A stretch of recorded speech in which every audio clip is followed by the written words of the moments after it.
Y'all ready?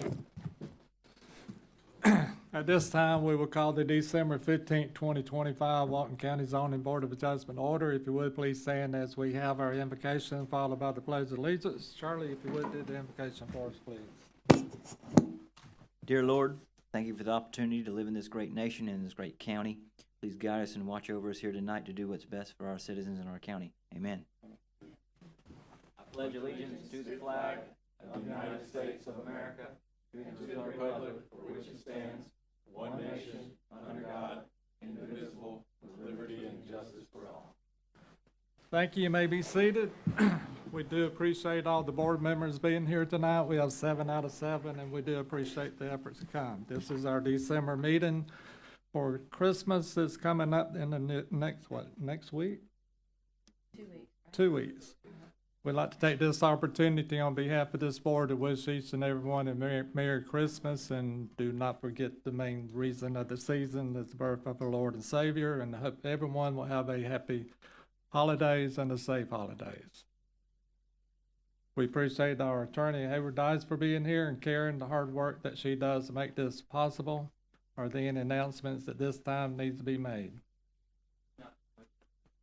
I would like to take and from the discussion prior to remind everyone after we get through with items on the agenda, I do want to discuss with the attorney and county attorney the process of what happens to our order once a final order is upheld by the circuit court.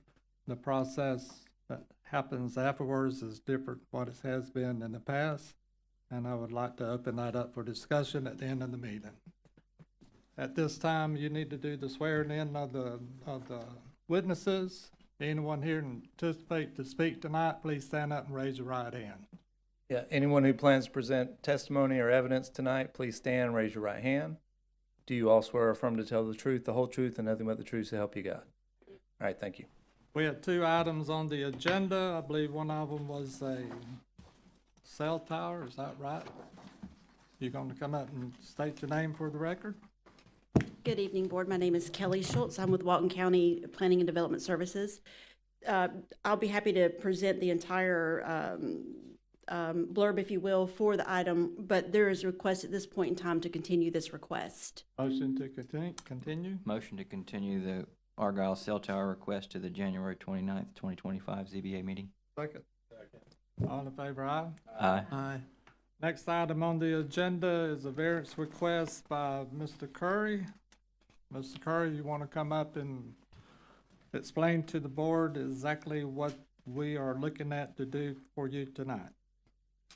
And let me say a little policy here. We will give each and every person here tonight the opportunity to speak before this board. We have a process where we listen from the applicant, then we will listen to the staff, the county, and then we will open it up to the public to speak. And at the conclusion, the applicant of the variance will have the final say-so before this board before we close the public discussion. So, Mr. Curry, if you would please state for your name for the record and explain to us what you're asking. Dan Curry, C-U-R-R-Y, 560 Waterview Cove Drive, Freeport, Florida.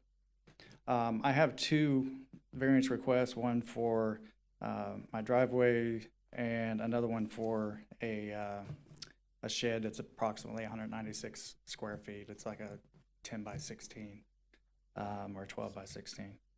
And I'll start with the shed first. I do have letters from my neighbors, all the neighbors that are touching me that in support of the shed. But when I first came here for the variance, I was instructed or told or stated that as long as I moved the shed out of the utility easement, that might be a way for my shed to stay in place. Because right now the shed there's nowhere on my lot because I have a 20-foot front set and a 20-foot side set because I live on a corner.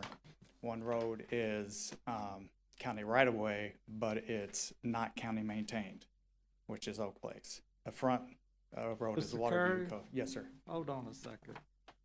Would you come up, Kelly, and explain to us, wasn't there some determination Isn't there a letter of determination if there's a dual lot? What is that?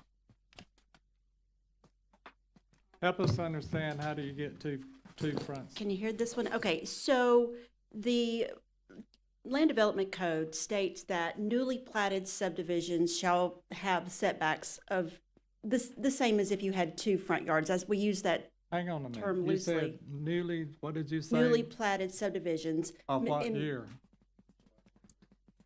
2023, July. Mr. Curry's situation, however, is different. When I first looked at it, I thought maybe we had told him incorrectly about having two front yards, but then it was pointed out to me that his recorded plat is what created those two 20-foot setbacks. So that's not something that staff imposed incorrectly. That's something that the recorded plat required of his lot. The recorded plat in 2002? Yet, whatever year that plat was recorded. Yes, sir, I do believe I put that in my staff report. I just can't remember the date for testimony purposes without looking back at it. Now, help me understand this. In 2002, there is a recorded plat, correct? And you say because it's a recorded plat in 2002, that the county is honoring, but isn't also testimony that in 2015, that there was that Wayne Dye said that county does not uphold the plat? Covenants and Covenant? restrictions, we don't uphold. But if it's a recorded plat, it's a legal document, we do honor whatever setbacks are shown on the plat, even if they're different than what we would require in today's world. But if it wasn't on the plat, then it would just be considered, in 2002, one on would be determined as a A side yard. side yard. The most narrow yard would be looked at as the front, and the other yard would be looked at as a side. Is the yard that looked at as a side, is that the one that has the shed in it? Correct. I believe that's right. Let me look at his site plan, just to make sure that I'm telling you correctly. Yes, that's right. That when Waterview Cove was platted in 2000 and Let's look at the year here. And see. 2002 and replat in 2004. There's a replat mentioned. So if it wasn't two front yards, then it would have a 7.5 setback, correct? That's correct. On Oak On the Place one that Road has the shed. would have a 7.5 had it not been platted with the two 20-foot front, or 20-foot setbacks on both street lines. And Mr. Schoen did tell me that every corner lot in Waterview Cove, Phase 1 or Phase 2, has that same 20-foot front, 20-foot side in both phases, every corner lot. So if it were 7.5, is the shed in the current position, does it violate the 7.5 if it was 7.5? I could move it 2.5 foot this way to get it out of that side setback. Because it's currently off my property line, it's 4 foot off the property line. So what, 3.5 foot this way. But then I still have the same issue in the back with a 5-foot utility easement as well. But I could move it forward and get it out of that as well.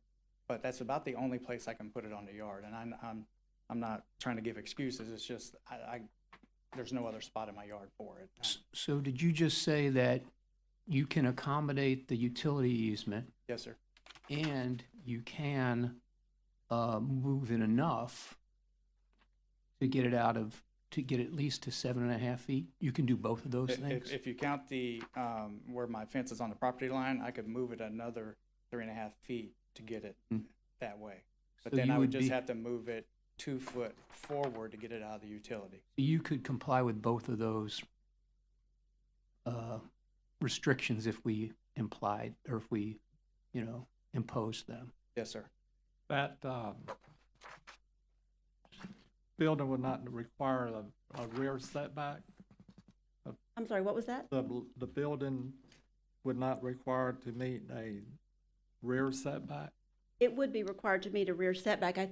I'm just talking about the utility easement because that's And what everybody told the me. rear setback is 15 feet. Yes, sir. 15 feet. Yes, I sir. believe what he's saying is to get it out of the utility easement on the rear, he would need a setback or a variance of 10 feet. That Right. would get him out of the utility easement, but allow him to encroach into the setback, into the rear setback.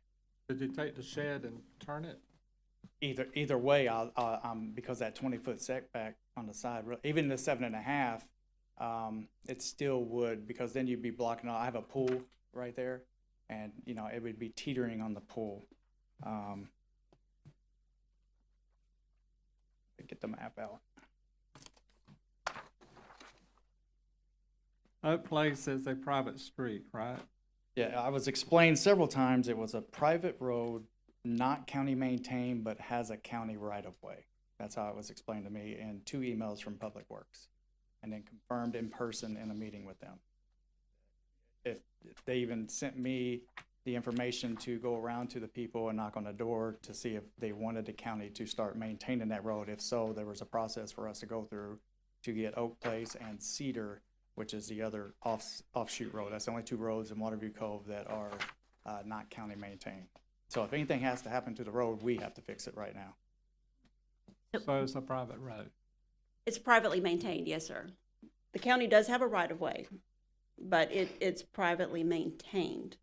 And we do have a lot of roads like that in the county that the county has never accepted any kind of maintenance agreement to spend tax dollars to I keep thought it up. that any county easement that's been dedicated to the county, that's a county responsibility to maintain the road. Now, my understanding is that the county, the Board of County Commissioners has to accept maintenance before they will maintain it. Okay. There's some kind of an Go agreement ahead. that they enter We won't into. argue that tonight. Go ahead. Okay, so what does the county say about that easement? Well, it's a utility easement. Right, So what does the utility company the- say about the easement? Yes, ma'am. And typically, you know, just as staff, we ask that the utility easements not be impeded in any way. And it's really to the homeowner's advantage as well, because if they do come in and need to maintain that easement, and let's say, you know, any Mr. or Mrs. property owner has something that's in their way, then they can remove it, whatever that means, and aren't responsible necessarily for putting it back. So we do like to try to keep those clear. And Mr. Curry has said that he has no problem with getting it out of the easement. It's just going to be difficult for him to meet that setback, especially if you look at where his house is located. He's got the 2 front yards. He's got where his septic system is located. So we have looked at it a number of different ways to try to find a place on the property where he could put it and meet those setbacks that are imposed on him. How close is the shed right now to the rear property line? 3 feet. 3 feet. 3 feet? Thank you. So I would move it another 2 Yeah. foot away from it. And I do have a letter from that neighbor who minded the sheds there. I gave you all the letters. You have You'd have to move it 12 feet to get, Completely out of so there's everything. no way you could move that 12 feet. It would be in my pool. And that's no excuse. I get it. I'm trying to work this out. You do have a privacy fence, right? Yes, I do. Thank you. Appreciate it. Welcome. So what we're gonna do, I think that we're gonna take and deal with this, request on the pool, vote on it first. And we will take and come back and address his others. I think that's the best way to keep this simplified. Is the board agreeable with that? Yes. You agreeable with that? I'm good with that. You have any other testimony on this side setback? No. I did bring, just, Sir, hang on a minute. I'm sorry. We will give you the opportunity to speak. I thought you just asked. We have a process here. We're gonna let him, then we go back to staff, and then we will give you the chance to speak. You will get your opportunity. I did, and you guys can tell me not to give them to you, but I did do comparables throughout the neighborhood just to show that I'm not a rebel without a cause. You know, especially with the driveways and sheds. Yeah, I mean, I made a copy for everybody if you would like. Now, this has to look at do with the those. variance on the shed? On the shed. Okay, what is that? This is just photos of just inside, my subdivision with Other current, people. that's other broken. folks, just so it shows that I'm not just Yep. trying to be a rebel without a cause. I was So, wondering that. I mean, there's even, to me, there's even houses in the easement. Well, we're gonna be careful about expanding. Did the board want to look at those? If I'd you like to. do, present them to Karen. This is the applicant, Exhibit A. Hayward, we're gonna enter that into the record. He gave Karen one, so she'll mark that as applicant's Exhibit A, and then it looks like y'all have packets, so just take one and pass it on. Obviously a precedent.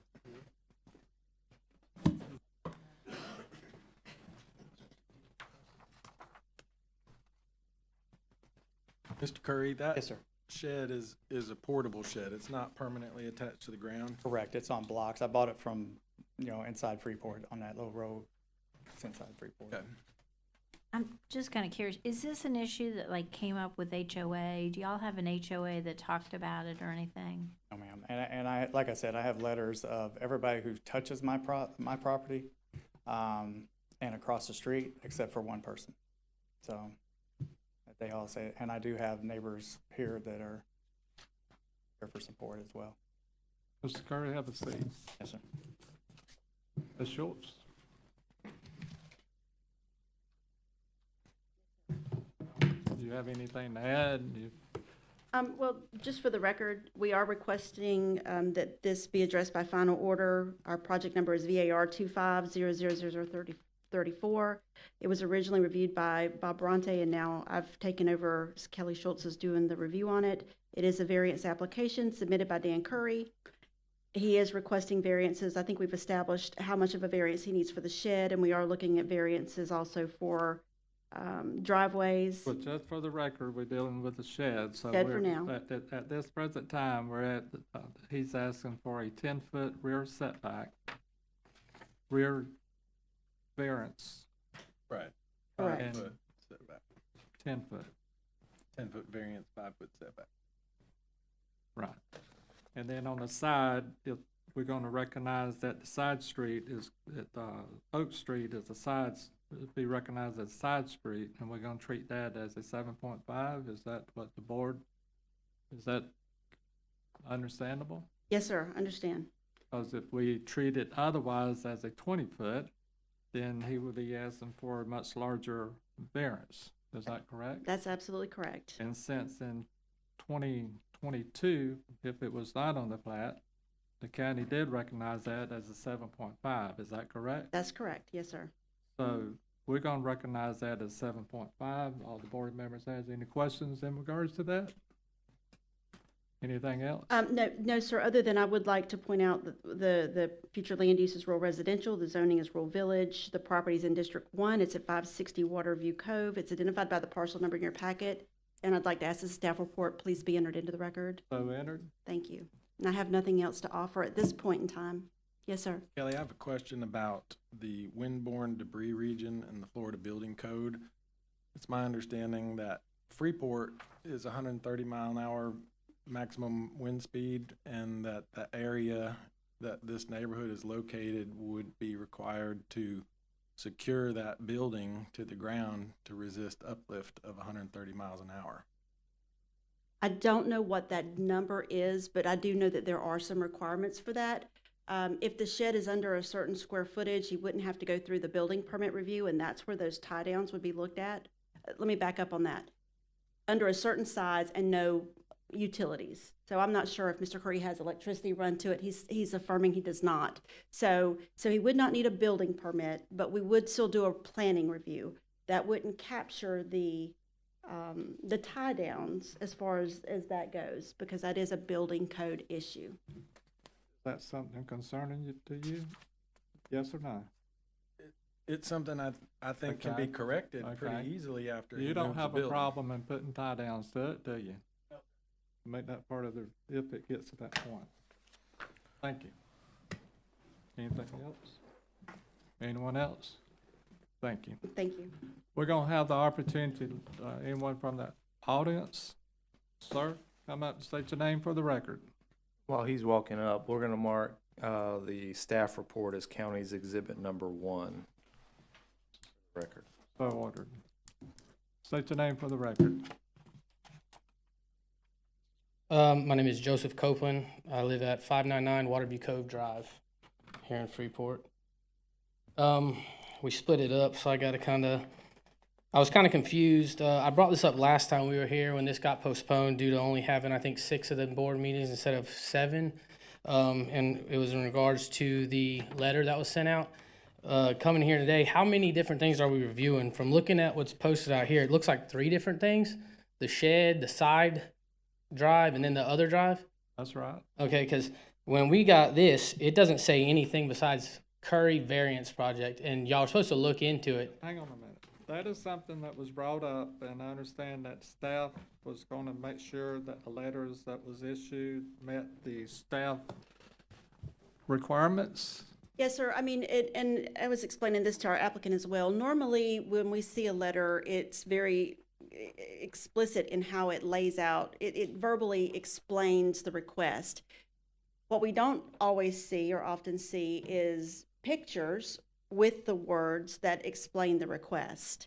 So from what I saw uploaded into our portal, it gave the address, it gave who the request was, a requester was, and it gave pictures with identifiers.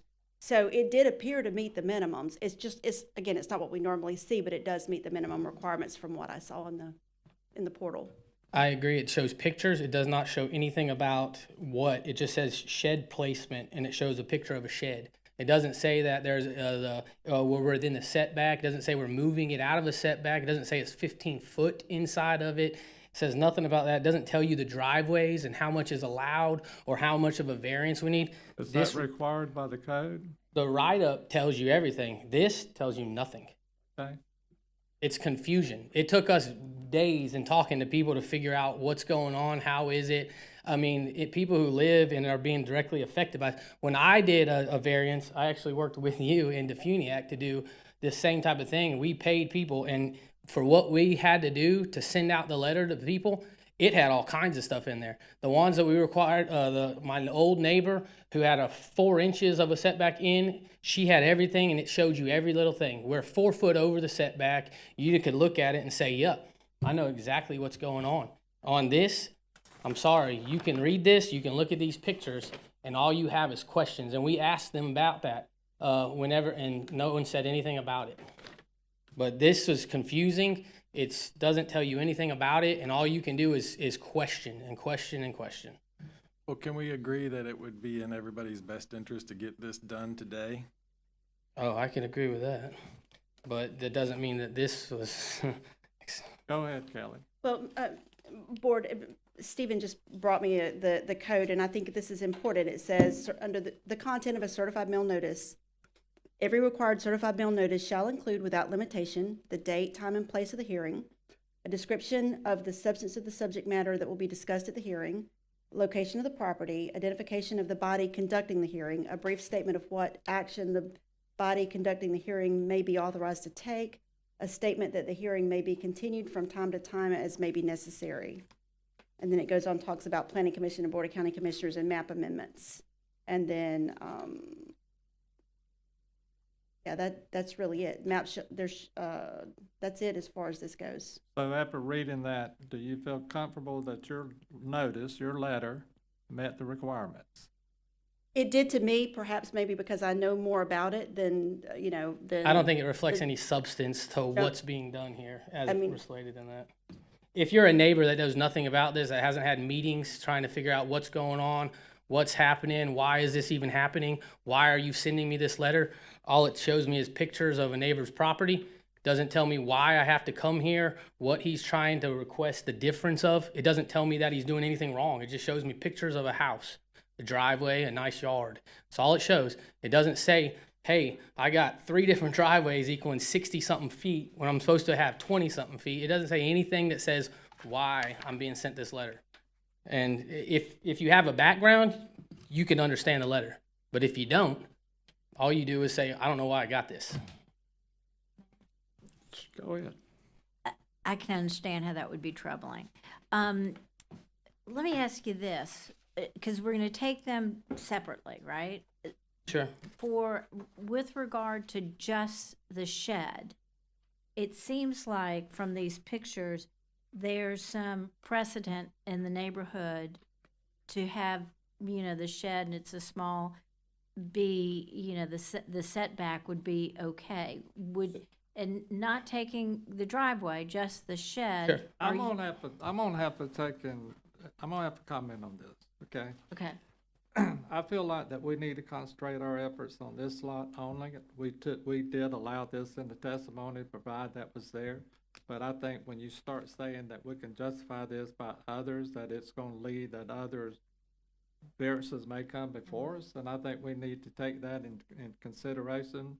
But I don't think we need to take that part of discussion, because I think that getting into an area to where you start picking the neighborhood apart. right, And okay. without- I get that. I without- guess my question more than anything was, are you okay with the shed? So if I could just read this brief statement in regards to that, and then I'll tell you my opposition and ask also kind of like a understanding. I don't know what y'all do. I don't know this process. I pay other people to do this for me before, but I've never actually sat here. So I might not know everything, you know, so But y'all hang on a can minute, teach hang on me. a minute. You don't know our process? No. I'm saying not your process, but I don't do these. This isn't what I do for a living, setbacks and all, you know what I mean? Right. So I might misspeak Well, is you're what I'm doing implying. good. That's not, hey, you don't have to be no lawyer, unlike our administrator.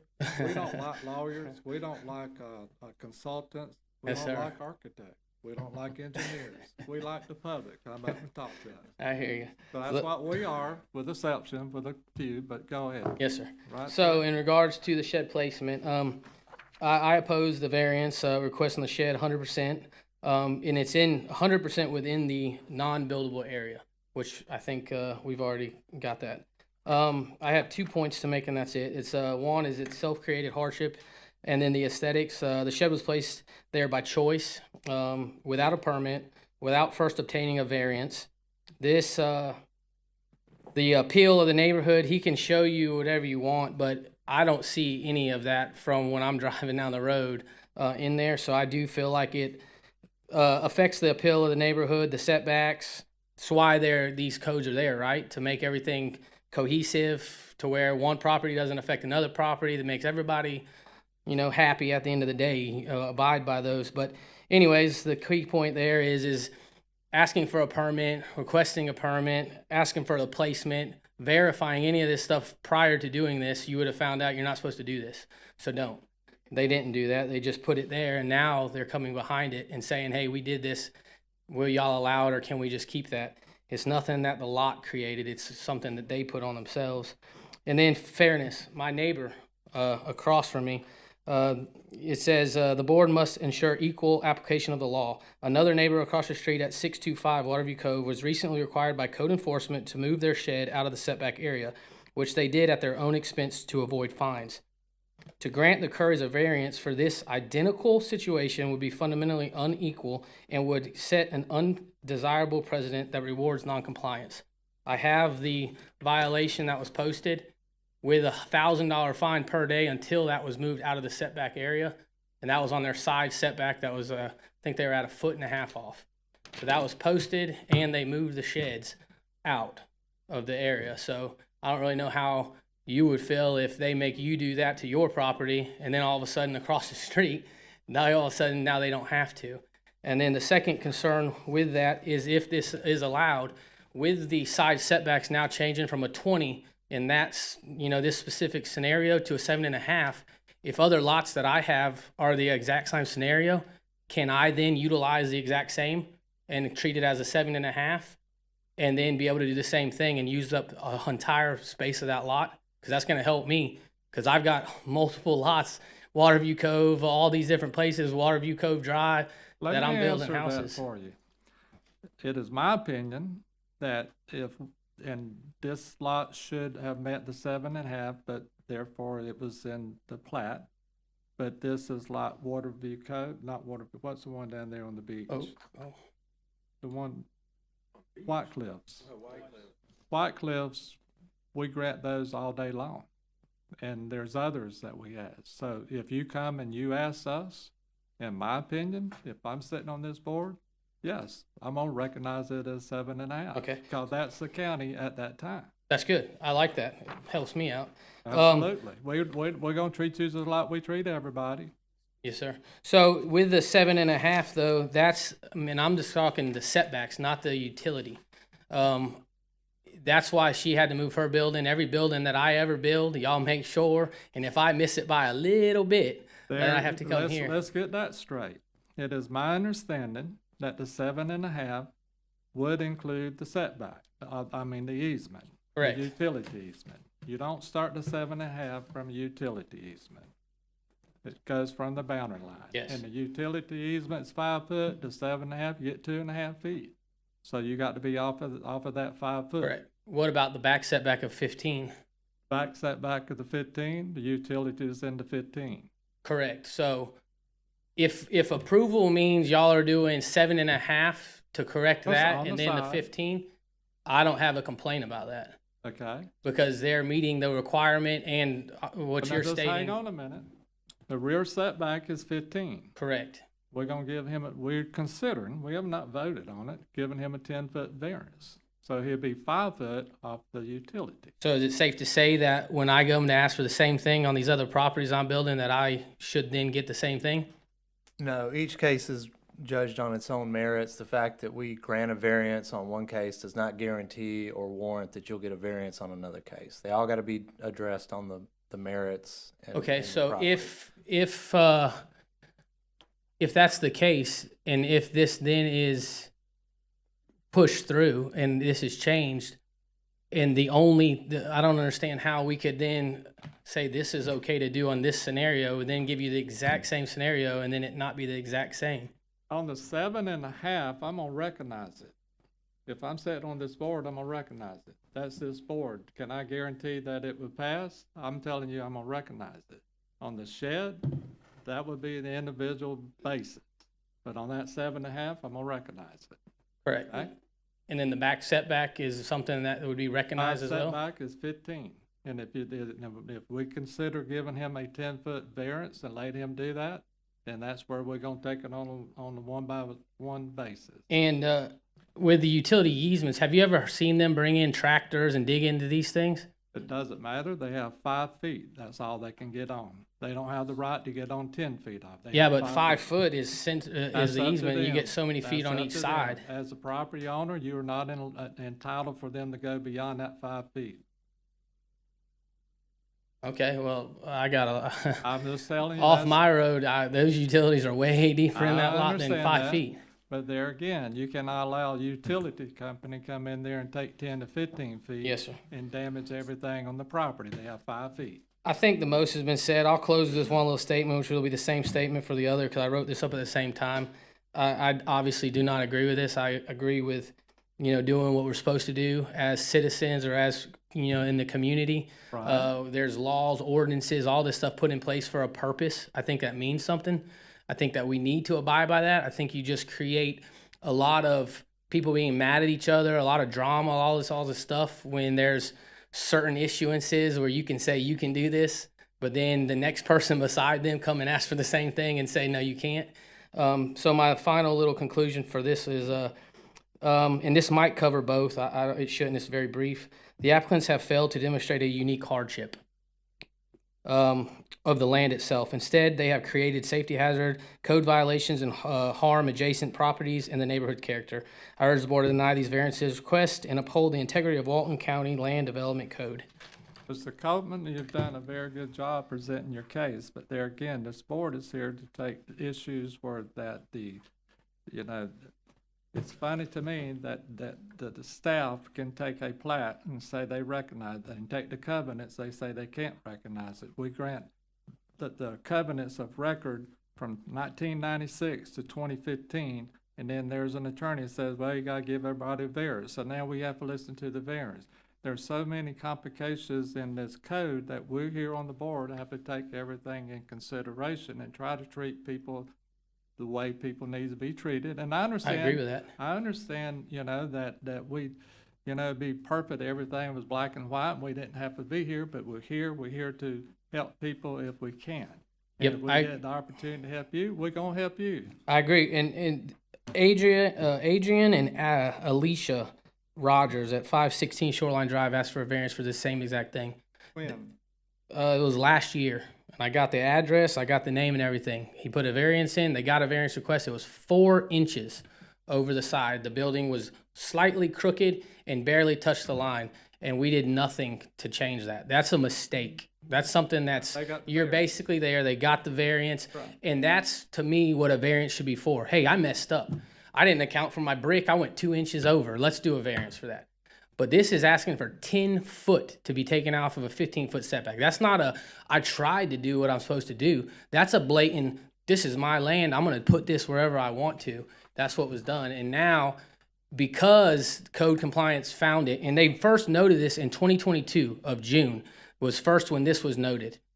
Then we brought it back up because code compliance told us to do this because of other things happening. So therefore, we made an official code compliance case again on this. And this isn't just us saying this. This is multiple different people telling us about these code violations and then telling us that this is the route that you need to go. So that's what we've done. The only reason why they're asking for a variance now is because when that code compliance happened, they told him this is your only route to not have to touch this. And then they started finding all these other things like the driveway, both of them, all that. The shed was the first, and that's why they're here. They created this for themselves. And because of that, all we're telling people is create it for yourself and then go ask for forgiveness Well, that's later. your opinion now, and you explained it, and I explained mine. We appreciate Thank you, sir. coming. Thank y'all. Thank you. Anyone else from the audience?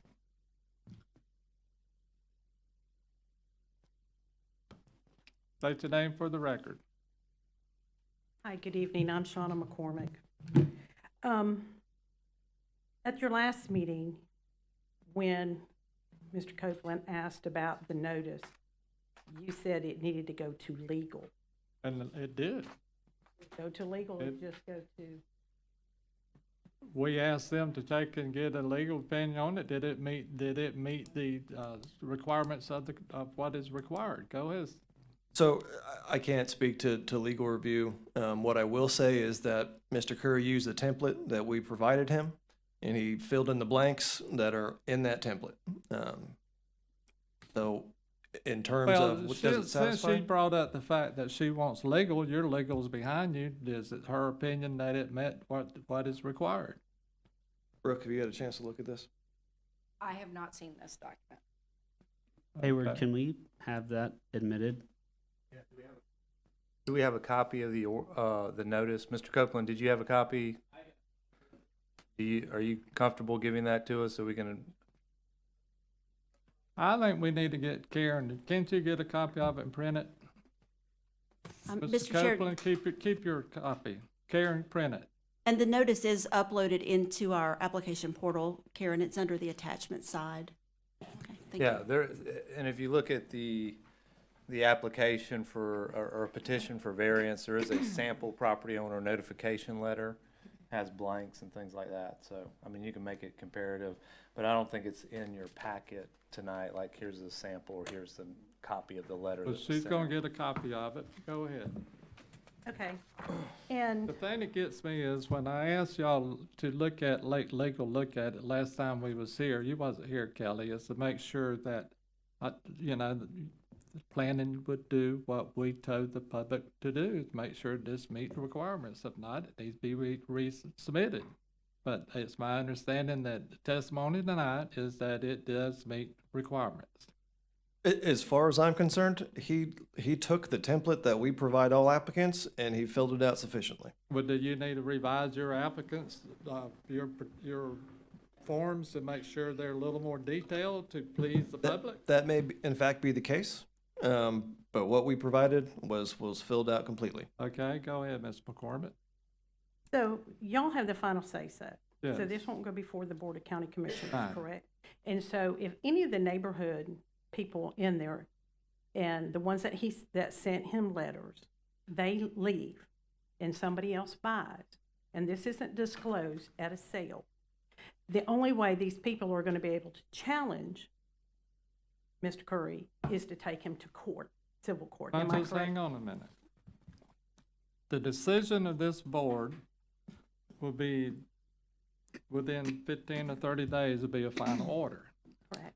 if anyone in that community is not happy with the final order, there's 30 days to appeal.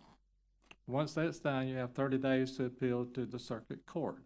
The circuit court would determine if we handle this in a manner that gave everyone the opportunity to present their case, due process. And if the court upholds our decision, then to reverse this would go to the appeals court. After that, then you have no remedy to change it. Right. So the people that if they sell, the next door neighbors sell, and they don't disclose all this, and these people have a problem with it, their only way to cure it is to go to court. Fine, their way to cure it is to live with it. Okay. All right, But with that being said, I don't think Mr. Curry would have an issue on this building that if he ever sells it, he'll move the shed. That could be part of the order. now I'm talking about the neighbors if they sell, that live next door, if they sell, not the Curry selling their property, the neighbors selling their property. Well, the person that buys it, beware. Right.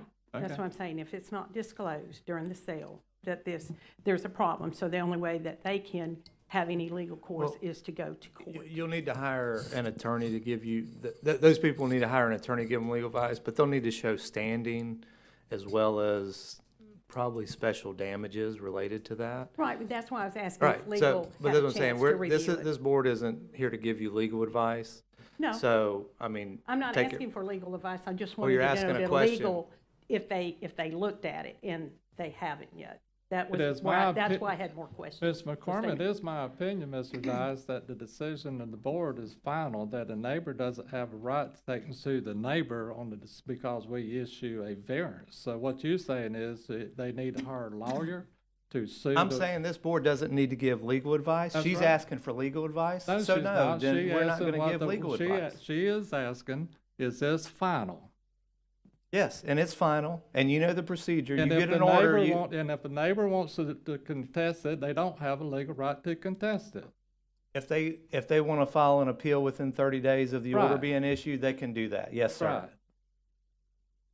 Go ahead, Ms. McCormick. Okay, I just wanted to let y'all know that, at the BCC meeting last Tuesday, there was a case brought before the board, and, during just public comment, and it was referencing setback lines, and it was been through planning.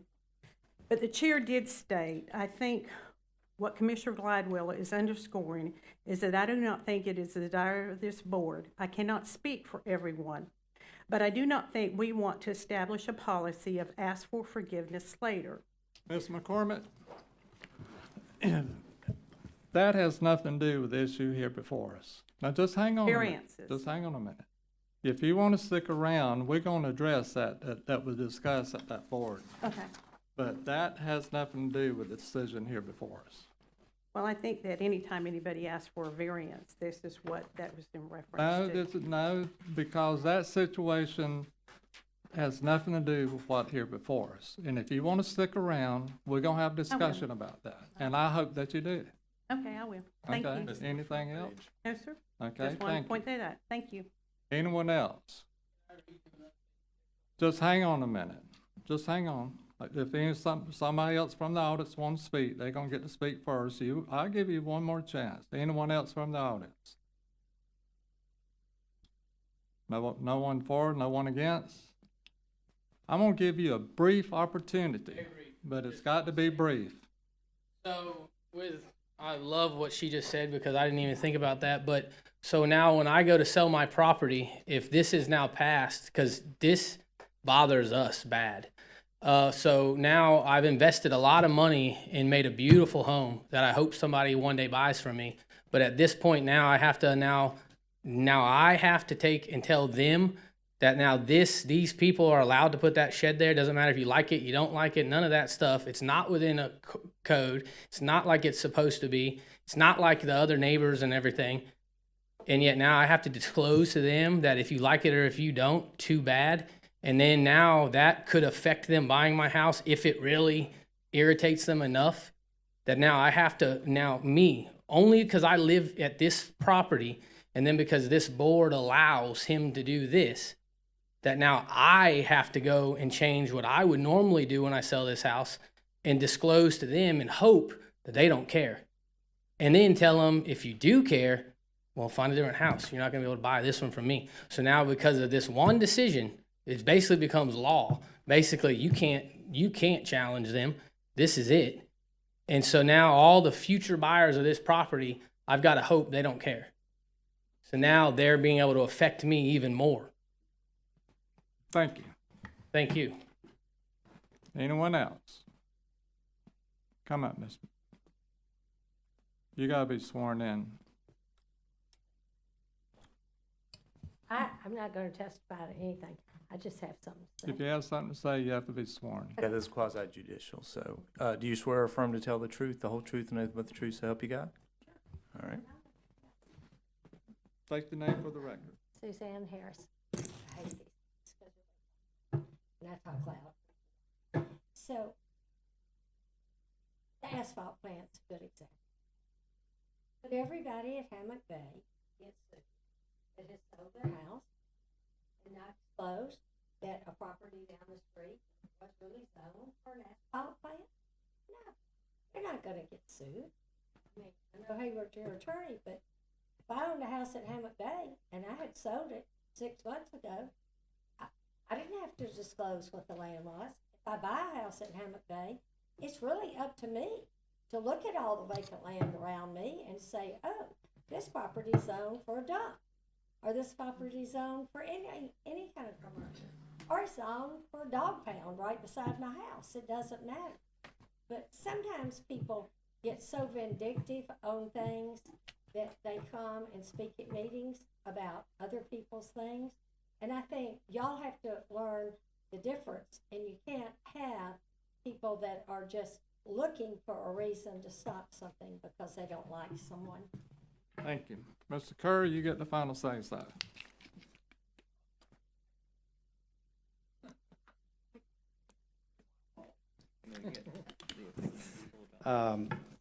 I just wanted to, this is in your packet, the shed.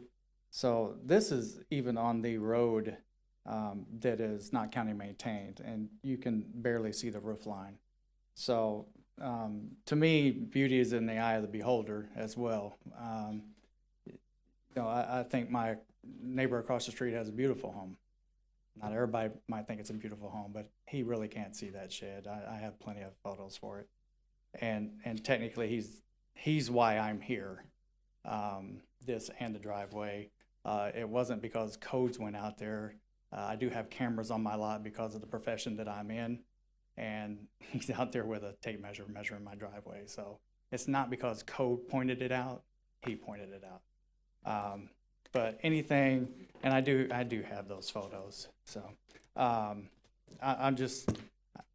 hope that we can come to a conclusion today so I can Mr. Curry, move on. Yes, sir. if there is the will of the board to give you a 10-foot variance, then would you agree to move the shed if you ever sold your property?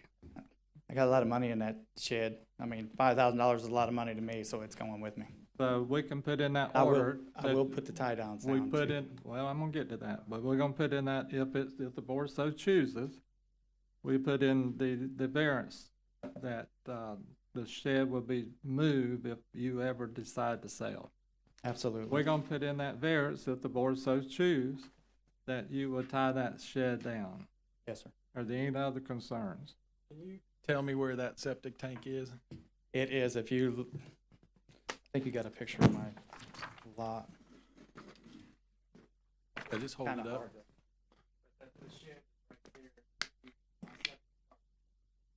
So it's in that side yard next to the driveway.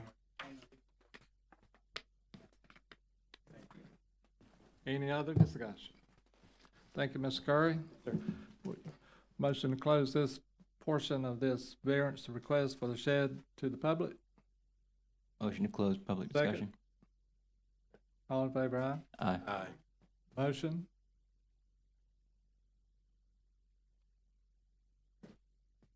We need a motion. I make a motion that we accept the Mr. Curry's proposal, Grant the 10-foot, allow, the grant the 10-foot variance. grant the 10-foot variance with the 7.5 saying that side. if he, with, to 7.5 and the, 10-foot in the back. And also, and then to, if he ever moves, to move the shed with him and to tie it down. Second, I'll second it. I have a question though. And I guess this is the objection from the neighbors that you can see a little bit of the shed? Because if, pardon?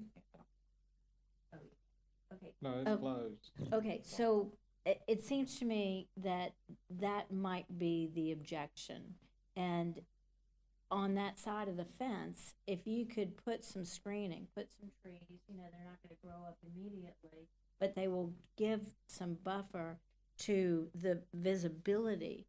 And I think that that, if I was a neighbor, would be my concern. Do you want to add that to your motion in that side setback, the 7.5 to put, trees? Add trees to it? To add some trees that would, You're gonna add that to your variance yes, I would like to put it in there. on the sec, I mean, your I would second? second that, and you know, the trees aren't gonna grow up immediately, and they're not gonna, it's not gonna be immediate, but it will in years cover that, and, you know, that's just maybe a more thoughtful way than getting a tree that's, you know, some of those trash trees that grow really quickly, you know, get something native. Charlotte? I'm gonna agree. I think there's a lot of, I think when there's, anytime there's a corner lot, there's a sort of a hardship with it. But, in any case, the shed is behind a fence. If you add additional trees, I think it's gonna minimize this line of sight to it. It's difficult to see in the pictures now from outside of the fence. And, most houses have a side 7.5 foot setback anyway. The rear with the removable sheds is not as big of a concern of mine, because, I mean, you can always remove it, and he said he's gonna remove it when he sells it anyway. So it's not running with it forever and ever.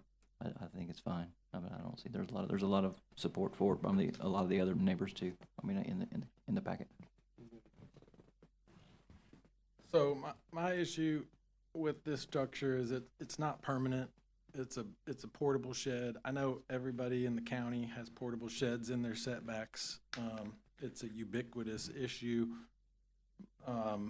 But one of the things that was not demonstrated to me clearly is a hardship, since this can be moved, and it does look like there's still space on the lot beyond the house, between the setbacks, the house, and the setbacks in the pool.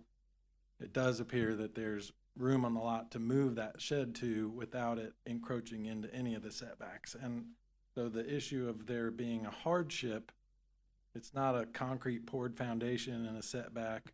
It is a portable shed that's been placed in a setback, and it can be moved. And so I don't think that we've met the standard of a hardship for a variance to be granted. My other issue with the discussion about the platted setbacks is that, yes, this was platted in 2002, and at the time, the state law was that you could only have one setback that was considered to be the front, unless the entire subdivision was platted with another 20-foot setback on the street frontage. So I don't think we should be dismissive of that, because at the time they weren't required to do it. They did it to maintain a uniform streetscape for all of the building facades down the street, to have the same offset from the edge of the road. And so it's a pretty significant encroachment into the 20-foot setback, and it's completely in the 15-foot setback. There is space to relocate the building on the site, and I'm glad that it's not a concrete structure that would require demo to be relocated. I think with the fact that he's agreeing to take and move it if he ever sells it is something that should be in consideration. And I still think that any time that you have a covenant of record that is stricter than the county, that the county should be recognized. And that's why I still think it should be 7.5 on the side, because you lose quite a bit of your lot. Mr. Chris? I'm good with 7.5 on the side. My issue's with the back. You know, this was self-created, and, you know, this is after the fact, once again.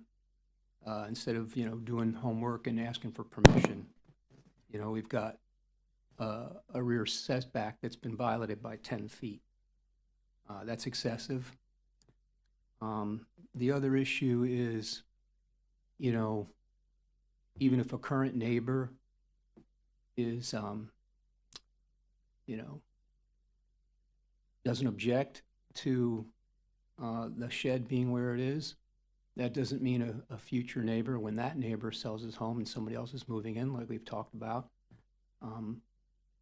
that should not be something that the future neighbor has to deal with, in my opinion, especially when, you know, granting a 10-foot variance for something that was self-created and, you know, requested after the fact, once the shed was in place, is the case. So, you know, having said that, you know, I don't believe this board should, you know, approve this variance.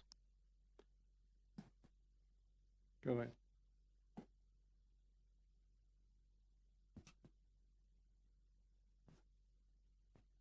I'm going to start with the notice part first. I think that there is a problem there. I think 11105A2 provides the notice requirements, not legal advice, but there's 6 clauses, and 2 of them don't appear met. The description of the substance of the subject matter that will be discussed, and as Manana says, it is a statement that the hearing may be continued from time to time as necessary. That being said, I think Mr. Curry filled out the form that the government gave him, and I think he's entitled to rely on that as substantive compliance with the code. I think my thought is in the future, we could at minimum put the 3 items we're here to discuss. I do think that would reflect a description of the substance. So I take the point well on the notice requirement. I just don't think we can hold it against him because he relied on what the government told him, and if we were to now switch positions, he wouldn't have had notice of those requirements. That being said, notwithstanding, I think I kind of endorse everyone else's comments and Ms. Margaret's about the condition common to numerous sites. I think part of the code says that our job is to make sure that when we have instances where multiple issues would arise that involve the same item, that we have to act in a manner that's consistent for now and in the future. So I thought that point was well taken. Yeah. Paul? Have a motion and a second. All in favor, aye? Aye. Aye. Opposed? Nay. Are you an aye? Nay. Chris and Jeff. Okay, you got your variance on your shed with the conditions. Okay, come back up and let's start the, Driveway. Before we move on, just so I've got this clear, there was, based on the shed, there's a grant of a 10-foot variance to the rear, recognize a 7.5-foot side setback, based on the, Oak Place. then we have, this variance is conditional that it will only run with the current property owner. If the property's ever sold, the variance terminates. And the And shed to the, be and the removed. shed would either have to be moved, either off the property or moved within the setbacks, because then they would be in compliance. And then, the last addition was from Miss Landry, the request was made and I think, was approved to add, screening for trees or add trees, to give some vegetative screening. Right. And- So I assume that tie planning will down. get with that. Tie downs. Oh, and tie downs. Okay. Only if required. No, he's agreed to do it. You wanted it done, he's agreed to do it. Come up. Your next request. Thank you, Board. The next request is kind of difficult at best. I sent out for bid to several concrete driveway folks.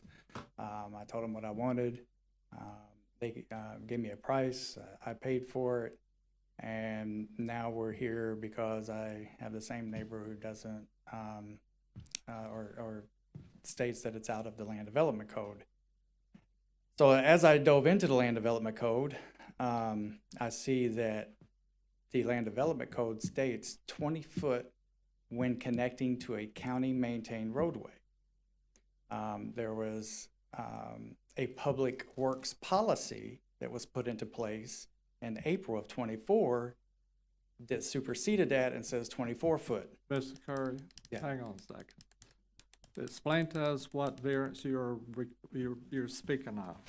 Are you speaking of your circle? You speaking? Yes, the half circle, Okay. right now, When was that put in?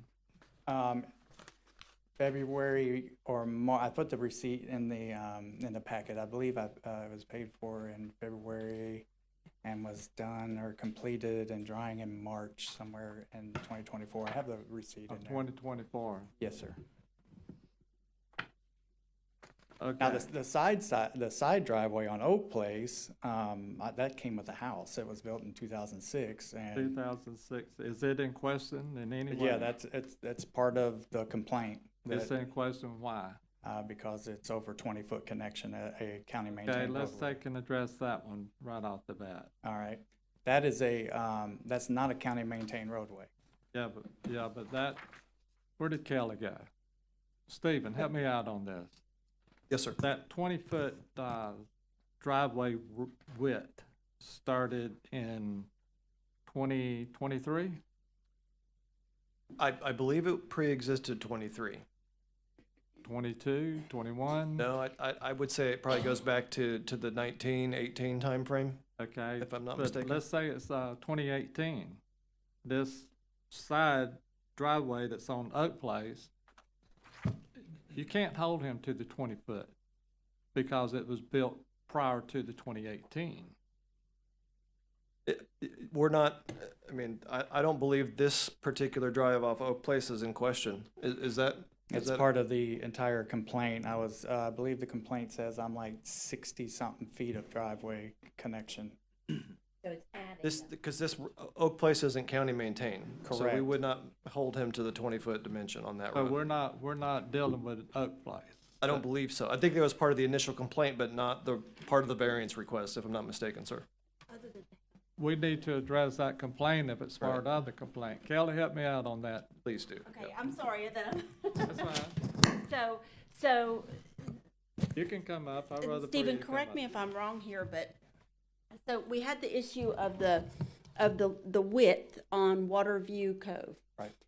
But the code also says you can only have access from one side or the other of a lot that has two street frontages.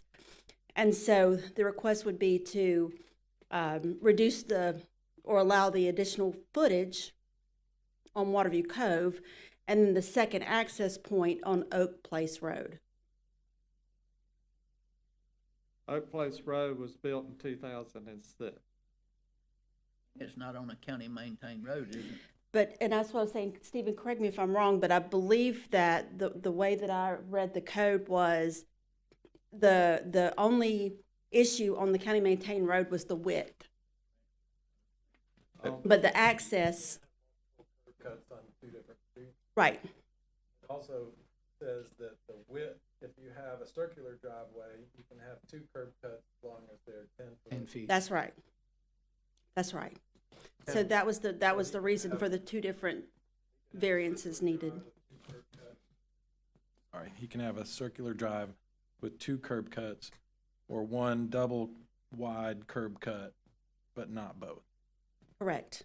And that's where he's asking for, you saying it's 10 foot wide, so he's asking for a 9 foot One of my driveways is 14 foot and the other one is 19 foot. on, So those, the on circle. Waterview Cove on the half circle. But it draws into question though, there's, policy now that says 24 foot. So like you just said, the total width is 20 foot, but then we're okaying driveways, including the one across the street that's at 24 foot at the connection. I'm going through several policies and I've done, was it December and January of last year? And there's 18 that's out of compliance, 17 that has no width whatsoever on the public works policy, and another 29 that has no info whatsoever. I But think we approved the all way these. your driveway is, the original driveway is constructed, you have a flare where the tire doesn't dip off the concrete and create sir. that pothole in the yard. Yes, sir. And so I know that the 24 feet is more appropriate when you have a 20-foot wide driveway to give people the 2 feet of flare on either side. So you're measuring the 24 feet where it's touching the road, and then it would narrow down to 20 as it moved through the right of way and connected into the property. And I totally understand that, but there's nothing in the code that says anything what you just said. I mean, the one sentence right here that Mr. Schoen sent me doesn't say any of that. And then if I do agree with you, but where, is it a 90? Is it a 45? Do you go three foot in and it can be 21 foot? And you go 4 foot in, and it's at 20, and then, so there's none of that in there to explain how to do a driveway. My preference would be for it to be 24 feet all the way from your garage to the street with an additional flare, because I think it's undersized, and I don't know why it's undersized, but I think it's something that should be corrected in the land development code in the future. But right now, we're dealing with Right. what it says today. And my other question was when it says, when connecting, where's the connection point? Because I had several meetings with planning asking, where is the connecting point at the roadway, like it says, on the county maintained roadway? Or does it connect at the back half of the county easement? So, in other words, what if I just disconnect one of my driveways on Waterview Cove by, I'd separate my concrete from my asphalt. Now I'm not connected, correct? So, I mean, if I just go rent me a concrete saw and take an inch cut, now I'm not connected anymore. So that's what I'm curious as to why none of that is defined in here. Let's just, what we're gonna do is deal with the issue. Let's go to the, Oak Place Street. What's the issue with that? The issue on Oak Place, if it was the only driveway, there would be none. If his circular driveway with the current widths was on Oak, So Place, he needs, then it if he keeps it, he needs a variance to have Circular drive. circular driveway. More Well- than one access. more than one access And- point. And more than one access. Or more than one access, if you will. I suppose a circular drive, you could consider it 2 points if you get. But the width of it is still greater than what is allowable for a circular drive multi-access. That's point. right. And it's a little bit difficult to explain with words. To me, a picture is easier, but if you just look at the Waterview Cove, the issue there are the widths. And then if you look at Oak Place, it's the additional access Right. off of a road. So what we're looking at tonight is if this board is gonna grant a variance, multiple access points for this lot. 2 that's gonna be a circular on Waterview and 1 on Oak Place. That's Sure. that's one. And the second is if this board so choose to allow the half the moon driveway to grant a variance that is greater than 10 feet, which would be 4 feet or et cetera to 9 feet. And that needs to be surveyed. Go ahead. Right. You're talking about a saw, a concrete saw, and I don't know if this is, Kelly, you would know. If you just cut that circular driveway in half, because really all you need is 10 feet, right, to go around. The way the land development code, it says 10 feet per driveway, total 20 in width when connecting to a county maintained road. So I would have to But where does that begin and where does that, I guess that's my So question. if you just trimmed it, the And I- whole semicircle, cut it, But why would I cut on Would past that- the setback though? Wouldn't we, would we're that, just, would you still be needing a variance, I guess is my question there. I mean, technically I could cut these little wings off right here and make it a little tighter. It wouldn't be as much as a variance request on the width.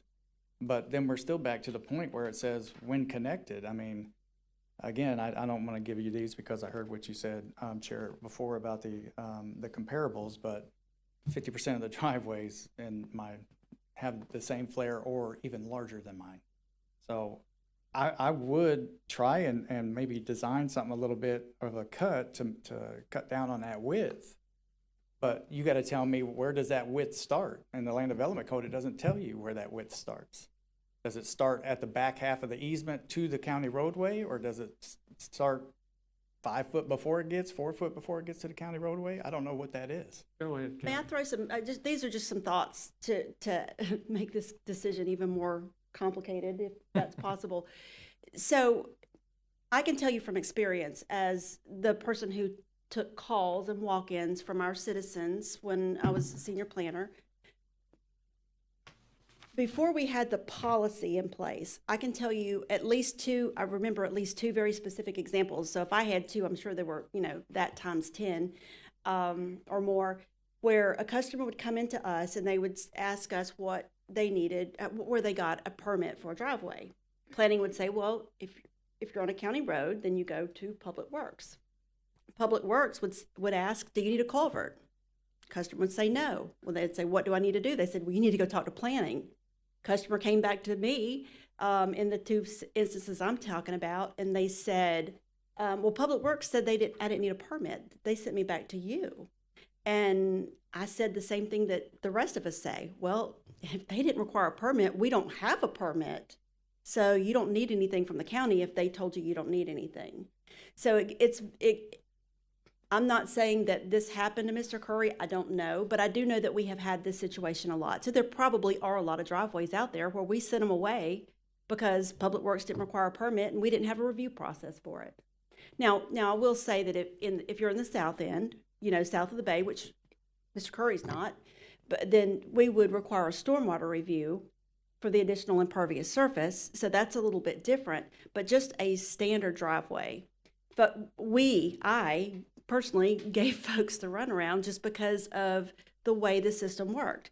So then in around July of 2023 was when the county BCC adopted an ordinance that required a permit for driveways. And then it wasn't until, 8 or 9 months later before the policy was adopted. Well, the policy is different than the land development code. So all of this variance application has brought up to staff, we realize we've got some work to do. We need to get this right. I mean, I'm not an engineer. I mean, I can see it 20 feet. I can see it 24 feet. Where's the point of connection? I get his argument on that. So all that to be said is we are going to work on some amendments. It's not going to help Mr. Curry's situation, but I do think that it's noteworthy that this is a problem that we need to deal with as a county. When did the county start enforcing what month in 2024? I believe it was April was when they adopted the When policy. did you finish your work? Like March, February. Okay, February I so the paid. permit in the county doesn't apply. You said you didn't have anything that applied. Well, we had the ordinance The ordinance says what? that any driveway would require a permit, even if there wasn't a culvert, but we didn't adopt the policy until around April of '24. That's for Public Works. Correct. But planning, you just said planning did not have anything to do with permitting the driveway. Well, we still don't unless it's south of the bay and we have a stormwater issue. Okay, let's just stop there. And does planning has the process, you have to have a permit for a driveway, planning? Planning does not require The a county permit for does. that. The county, Yes. the. Public Works. Public Works, started Yes. in April 2024, right? The policy, yes. So there's no permit required for him. Correct. Well, I mean, the No code might permit. have said it, but there wasn't It anything where the wasn't, rubber it meets the wasn't road. adopted, it didn't start in 2024. Right. So, but the code does say that you have to have 10 foot if it's a horseshoe, or if it's or one driveway, it's 10 foot. That's correct. I don't know when that was adopted. I know it's been in the last 5 years, though. I Now, mean, that I don't remember. make sense, because if you drive a 2500, you can't make a circle without running off the road anyway. That's So right. what we dealing with is this, he's asking for a variance on multiple access, one on Oak, two on Waterview, okay? And then he's asking for a variance on the width, from 10 foot to 14 foot and 19 foot. So if that variance is granted, it'll be granted for asphalt that's there or the concrete that's there. Everyone understand what's asking for? Any questions? Have a seat. We'll bring you back up. Ms. Kelly, you've been a lot of help tonight, so if you want to help us a little more, we appreciate it. Do Okay. you have anything else to add? Well, just for the record, I would like to, again, mention this is a request to approve by final order. Project number on this one is VAR 2500034. It's a variance application submitted by Dan Curry requesting a variance. Well, we've already talked about that part. I guess I've already entered the staff report into the record because this is all one request, so scratch all that. Okay. I don't have anything to add unless you have questions for me. Thank you very much, You're Kelly. welcome. Appreciate it. Anyone from the audience? Come up. State your name for the record. My name is Joseph Copeland, 599 Waterview Cove Drive, Freeport, Florida. Again. Okay. So, just for some of the stuff that's already been stated, I don't really know where they get their info from. I got it from Code Compliance, though, and they directed me to the GIS website that they look for county maintained roads. And it shows right here that Oak Place Drive is a county maintained road. They cleared the trees with all their machines, cutting everything on Waterview Cove. They did this Oak Place. They did the whole subdivision. And I was told by Code Compliance and through this website that they go from, everything in there is county maintained, as it says on the website. So I don't know why we keep saying that it's not county maintained as like a justification for anything. Whenever you go to Public Works, they have a list of all roads that is county Correct. maintained, and if That's it's not on that list, then it's not county maintained. This is the list that they told me. This is where they told me to find it Did you at. go to Public Works and pick up a list from the? Code Compliance I'm is who. not talking about code compliance, I'm talking about Public Works, Walton County Okay. Public Works, because they have a list. Sure. Code So compliance does not have. as that a list. county, we don't all work off the same As a site. county, you absolutely not. Okay, because when Code Compliance was there, because I got called on Code Compliance from Mr. Curry over 17 different things, they told me that it was county maintained. They gave me all the documentation for it, and that's the only reason why they came Mr. out to our Copeland, place. If you would go to Public Works and bring that to us, we would love to look at it, but I do not take consideration from the code compliance that they know what they're talking about. Sure, there's been a lot of confusion during this whole meeting on if this road is county maintained or not. So who are we believing? Because no one's provided anything to state There is is it or a is it not. list, if you go to Public Works, there is a list of every road that is. Do we have that county. list? I don't have that list. Because that's what I'm saying is, this is so much confusion Got it. over this is not a maintained Hang road. on, hang on one second. Stephen? I don't mean to interrupt, sir. We have a letter from Scott Caraway in the packet for you, where he does indicate that while Oak Place Road and Cedar Place remain public rights-of-way by virtue of their dedication on the recorded plat, they are considered privately maintained since the county has not accepted them for maintenance. So as a county, just asking, I pay a lot of taxes in this county. We cut the trees and do all that on roads that are private and not county maintained?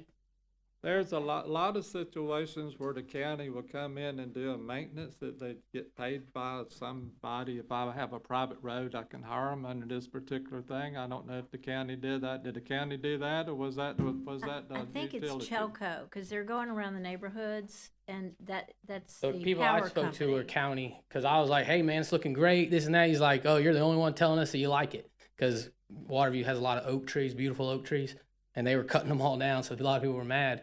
But it was all county guys, and he said, hey, you like the job? Come work with us. 'Cause I guess a lot Okay, of people but we're gonna, look, Power lines. we're gonna go and move along, okay? We're gonna say that it is not a county-maintained road. We don't care who cut the bushes on it. I could care less. It doesn't affect this Okay, board. there was just a lot of confusion, so I just, That's you know, right. and nobody really knows, but it seems like everyone's saying that it's not. Okay, it's not. And the letter that's being provided, does anyone else get any of that information, like people that this is affecting?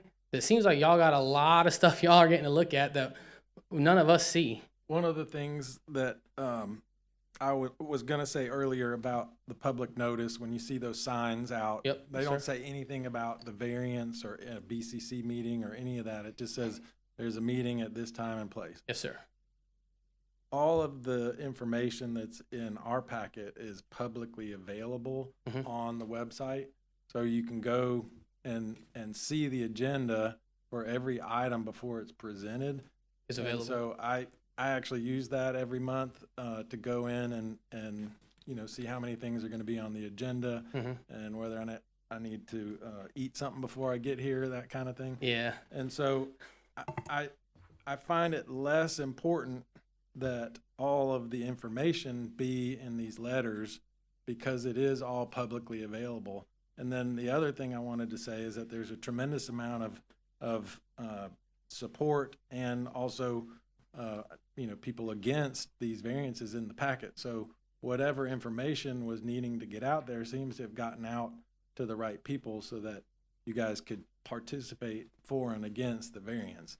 And so procedurally, I feel like, you know, all the boxes were checked. The people that needed the information got it, and it is publicly available. So Sure. So being that it's already kind of been discussed and said that I guess the county or whoever's providing this document, that's a vague document to be filled out, should probably be updated because it's extremely vague and doesn't check all the boxes. We've already addressed It's- that, and the county is Sure. going to address it. Could it be pointed out then that this is public information that you could actually, because it does not state on there that all this information that y'all and that are access to everybody to say, hey, you can come here and find all this information regarding what's The county affecting you. staff has addressed that. That's not up to this board. The staff said they will address it. Do you have anything that has to do with? Yes, or I you still have more support to do. this, or do you Um, not support it? But that was not the same thing, just to make sure that you do know, I'm not saying anything about the letter. I'm stating a completely different thing and pointing out that there is more information in regards to these. If you want to find it,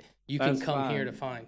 Go if that ahead could be with the other facts noted. of the case. So let me go to this final thing because I think, anyways. I'm going to skip through because a lot of this and what I prepared was for two things. I didn't know how many of these were because the notification did not specify any of this stuff, so I didn't really know what we were talking about. So I'm going to skip through this portion because it was for the other. So here, of course, y'all probably already know I oppose this. I've submitted a detailed letter in opposition to you all. I'm assuming you all received that opposition letter and was able to receive. If Yes. not, I have a copy with me if you'd like it. Couple key points, and then I'm out of here. Before addressing the merits of the application, I must raise the procedural. We've already done all that. Opposition of the driveways in safety. Regarding the requested driveway variances, my opposition is based on the LDC violations and documentation safety hazard. LDC violations and self-created hardships. The applications are requesting variances to legitimize two different access points on Waterview Cove Drive, which were installed without permits. We now know that permits were not available, but the code or that was affected at the same time in 23, but the was not required a permit is what she had said in 24. So the driveways were put in while the code of ordinance was there. It's just they did not require the permit to do the driveways at the time. So I just wanted to make sure that was clarified. It directly contradicts LDC section 521A4, which permits only a single point of access for a single family residence. The hardship they are experiencing is self-created, which is not valid based for the variance. Aside from that, before I go to the safety part, it also tells you the 20 or 24 foot. So this variance is requesting as is 33 foot difference in the allowable access point to the road. That's the drive that was already installed, then these additional two. making a total of 60-something feet of access. It's not, I mean, excessive, doesn't even get close to how much this is difference. Then it also comes into, he's at a corner lot. There's a code, and I don't have it wrote down. Maybe one of y'all are familiar with it, maybe not. You have to, your access point's supposed to be so far away from that access of that turn, that crest, I guess. I thought it was 20-something foot away, and this is not. That is within that distance because of a safety concerns with people getting on and off of that road.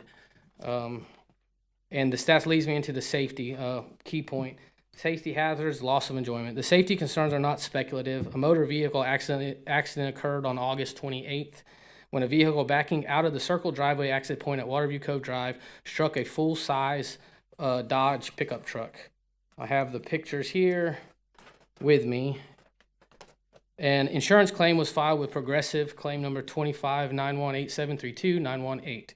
The accident provides competent substantial evidence that the specific non-compliant access points create a proven safety hazard on a public road. As a direct result of this hazard and ongoing concerns for public safety, my wife and I no longer allow my kids to play in the front yard. There's so many vehicles coming in and out of this driveway. I got a full-size truck parked off, by our grass, and they're backing out and they can't see a truck. Now I'm concerned with my kids being able to be out there if they're too close to the road or this or that, or people aren't concerned with where they're going and how they're going, because people will always pull in, but then they try to back across and go back out the other way and they can't see anything. And so now that the truck's been hit, my wife's freaking out, and now my kids, we got to constantly watch them to make sure if they're in our backyard, they're not going to the front yard. And the bad thing is that our neighborhood, all the kids play on the roads, and they're all over the place, and there's no concerns.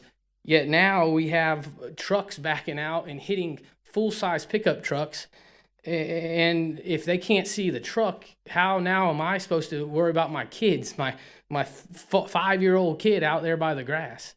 So now we just don't go in our front yard. We don't play in the front yard. We don't kick the ball. We don't do any of that. And it's all because of this. So anyways, the result, hazard, ongoing concerns of public safety, my wife and I no longer. The loss of reasonable enjoyment of our property impacts the essential character of our safe neighborhood, and the LDC is designed to protect. There's reasons why these codes are put in place. We don't just put in something and say you got to do this without a reason. All these things there's a purpose behind everything. So for us just to come in and then say that this person created a hardship or created something, those are now affecting me in my life.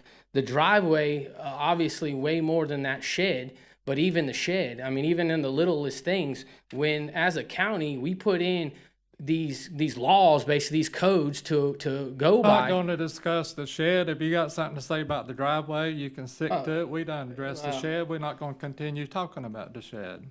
That's fine. But one clarification, y'all did say a 10-foot setback. Is it 10 or 5? Because when y'all were discussing it was 5, then you said 10. You said a 7.5 and a 10. Okay. So what is that? We're not discussing it. You can get the final order and read it. We done and passed it. How do I get that final order too? When I sign it, I make sure that the staff give you a copy of it. That's beautiful, because I need that for the next step, right? Yeah, absolutely. We look forward to it. So one more final statement, because I don't think it's going to help any. The applicants have failed to demonstrate a unique hardship for their land itself. Instead, they have created safety hazard and code violations that harm adjacent properties and the neighborhood's character. I urge the board to deny the variance request and uphold the integrity of Walton County and the Land Development Code.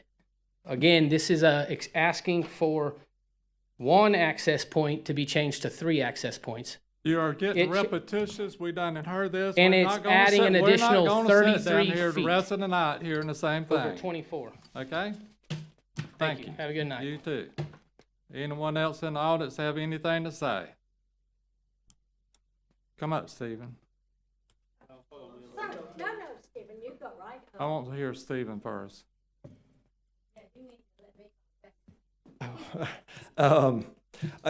Mr. Copeland mentioned there was a separation between access points, so that there's nothing in the code in terms of local and subdivision streets. We do have some standards, but it wouldn't apply here. I just wanted to put that on the record. Thank, So. and the survey does say that it's 25 feet. Thank you, Stephen. Ms. Harris? Gosh, I didn't even come tonight for this, but if all these driveways are out of compliance, I mean, y'all gotta stop and think. Cause I'm at the county commissioners, Jeff can tell you all the time, saying one thing doesn't match the other. It's like the right hand doesn't know what the left hand's doing in this county. This isn't y'all's fault, but I'm telling you, if you've got 30-something driveways and 16 driveways and 20 driveways, if I wrote down the streets today and just wrote a code complaint, signed my name to everything, I've never been in that subdivision, signed my name to all of it, y'all gonna have people backed up out the door because the planning doesn't know what the zoning's doing, that nobody knows what the left hand's doing. And y'all got to help the citizens who have been, Barbara Morano, me, everybody that's been saying the code's got to get written right, planning's got to know what every other department's doing. But if y'all listen to this when y'all go home tonight and listen to this, you're just gonna shake your head and go, Lord, no department in this county, everybody's got a different thing. So when you go to the county and you trust this department to tell you something and you do it, and then the other department says, no, well, you couldn't have done it, but we really don't have a rule on it, but now we have a rule, but we didn't have a rule then, but we do have a rule now. It's embarrassing for this county, and y'all are probably the only board that I go to and listen to that makes any sense. So y'all gotta help us. I agree 100%. And we're hoping that the planning under the new leadership will bring everything in compliance with and be more friendly to the customers and the property owners of all. Anyone else? Mr. Curry, you have the last word.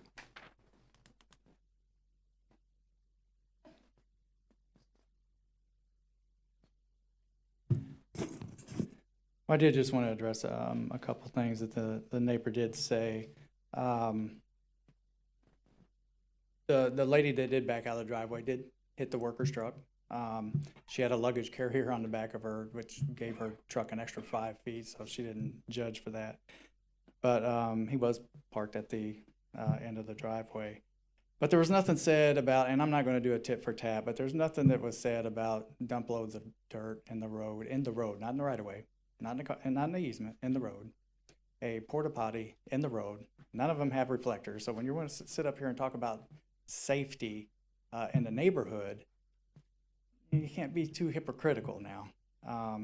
So I'm just going to trust your judgment. I appreciate your time with this variance, and thank you very much. Thank you, Mr. Curry. May I motion to close the public discussion?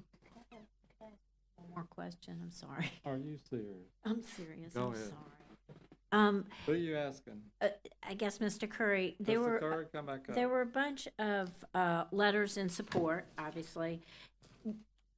The person who lives directly across the street from those two curb cuts, That's him. Okay, so, all right, got it. And could you address the hardship that would require the 3 curb cuts? I think that was a good point that was brought up, and there has been a number of variances granted to have multiple curb cuts. And in those instances, there was something that was given up by the homeowner to maintain that additional curb cut. And I get it, and I don't have a picture, but the person where the original driveway was when they built the houses, they put the driveways right there with each other. So if she's backing out and I'm backing out, I could pretty much put my car in reverse and back right up into her driveway. Right. And the same thing with her. So we had discussed a while when we first bought the house that, hey, we need to eventually put like a half circle in there, and then we'll just use that driveway over there for my trailer when I used to do home improvement. So I just park my trailer over there, and anytime I work in the driveway, and I think my son parks over there. But other than that, we don't even use that driveway. We use it for, like I said, a parking area, just for that fact, because we did have quite a few close calls when we start to go out with each other. Well, or I when would they think leave in even if they were only 10 foot wide, the issue of backing a car out and hitting another vehicle would be the same issue. So if you had a circular driveway with two 10-foot curb cuts, you would probably actually be more likely to have an Well, at the accident. time, there was no one living across, immediately across where Mr. Copeland was, and the other neighbors are here that have the empty lot right next door. So at the time, you know, there was there was nobody to worry about on the other side, because there was no driveways on the other side. There were empty lots. But you did have a driveway on that Waterview Cove prior to. No, not on Waterview Cove, no. We decided to do the half circle because of the Safety- driveways lining right up. Safety issue. Yes. It's a yes. safety issue. So, I mean, and That's then a you all hard- went after a That's a con- hardship, right? The Yeah. safety. and then I, Thank you, Mr. Curry. all right, thank you. Close the public discussion. Motion to close public discussion. Second. Fireman, All in favor? all in favor? Aye. Who Story. motioned? I didn't hear you. I need a motion. I'll make a motion to approve the driveways as they exist on the survey for the pair, or with the, You gotta make a motion to have 3 cuts in this lot, and you gotta have a motion to extend the circular driveway from 10 foot to the designated asphalt that has been in place 14 feet as it showed, 19 at the road. okay, I'll make that motion. You want me to write that out? You wanna say that again? I mean, like, I don't, Aber, did you get it? it's, it is 14 feet wide, it has 17.5 on one side and 15.59 on the other side. Or not, sorry, 19.59 on the other side. That's just the on the- road, but it's on 14 Waterview. feet. And it's 14 feet all the way through the property. And then it has the additional one that is 18 feet that on the property, and then 23.77 at the road on the side. And I don't see a problem with the way it is. I think there is a, Hang on a minute. okay. We have a motion. Do I have a second? Second. All right, Charlie, Go discuss ahead it. and vote. Discuss it. Discuss it. Okay. So I personally have had talked to the county where you try to get a driveway in the north end for different clients, and they do have that same little problem where it is a little bit of a runaround. And you talk to staff and you say, you know, planning will tell you to talk to Public Works. Public Works in the north end specifically is not super, if there's no culvert needed, they're just like, just go do it and have a good day. And it's not, it's difficult for a citizen to take that policy and try to do it correctly if there's no feedback from the county. And I think that's more of a hardship than anything. Our driveways are, I think our code's a little restrictive on driveways and just in general policy too. Ms. Margaret? I'm struggling with it, but, you know, mostly because I see it's 2 ways to enter and exit, and the safety issue and the kids playing in the front yard kind of does concern me.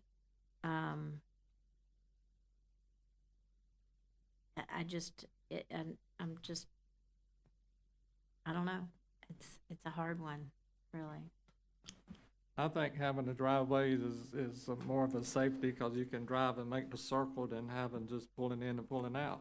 Well, I was thinking that, but it seems like from what they were saying about that wreck, that somebody was I don't think you backing can up. take into consideration of the wreck until you have all the facts. And Mr. Curry gave testimony that there was dirt in the road, that there was a porta potty in the road, there was obstruction in the road, that we don't have that information to. So I think we need to look at the facts that we have, and you have to look at the facts that's what is allowed and what can be. And the main thing about that curve, the circular, is that if it's 10 foot, it would be more easier to say, sure, it's 10 foot, you can do that. You still have multiple cuts, but I think safety-wise, that it makes sense to have the circular. And you came before us presenting a case. You did identical same thing just a few years ago. So, you know, it's not something like we haven't done before. I think that the curb cut is needed. I think it's a safety issue. I think that I don't think that Walden County should be a homeowners association. I think they're getting into the point where you go from the 1985 do you want to control growth in Florida to writing these homeowners associations what they can do with your property. I personally think that he has a right to have the driveway, and I think that we need to grant the variance. We did for you. Go ahead, Jeff. Well, I'm glad you brought that up because I am not in favor of the current driveway standards that are in the Land Development Code, which were put there to try and reduce the size of the monster houses by making it more difficult for people to park. And that policy, I don't think, is beneficial because it creates a lot of other problems. So I'm open to that policy changing and being more automobile friendly. And in the case that you're referencing, it did make more sense to have multiple curb cuts because we were able to increase the amount of preservation on the site, which was beneficial to everybody in the neighborhood. In this case, I'm trying to find a benefit to the other people in the neighborhood that having the 3 curb cuts provides for, other than it's not unappealing. I do think that the current driveway width is a little bit of a challenge. I think that 14 feet probably should have continued to the road instead of hitting it at the angle, so we're getting the hypotenuse of the width of that driveway instead of the 14 feet hitting straight in. And one of the ways that I've worked around this on new construction is we've cut that second curb cut back behind the property line so that you still have the ability to bring cars in at the front of the house, but you lose one of the curb cuts, and that's something that you could do to reduce the amount of curb cuts, and that's something that we're doing in new construction to try to meet this ordinance. But I'm in favor of additional parking for cars on these sites, and the application of that in Freeport on a big lot with lots of open space, it doesn't seem to make sense to me. I want to go back to when the county passes these ordinances without, according to some of these attorneys, there's not proper notification. Just taking and doing the reading, according to our buddy, Mr. Shipman, that these parking ordinances and this ordinance that was passed in 2018 and 2024, I think the county should operate the same as if you're getting a variance, everybody within 300 feet or be notified and not just put a piece in the paper.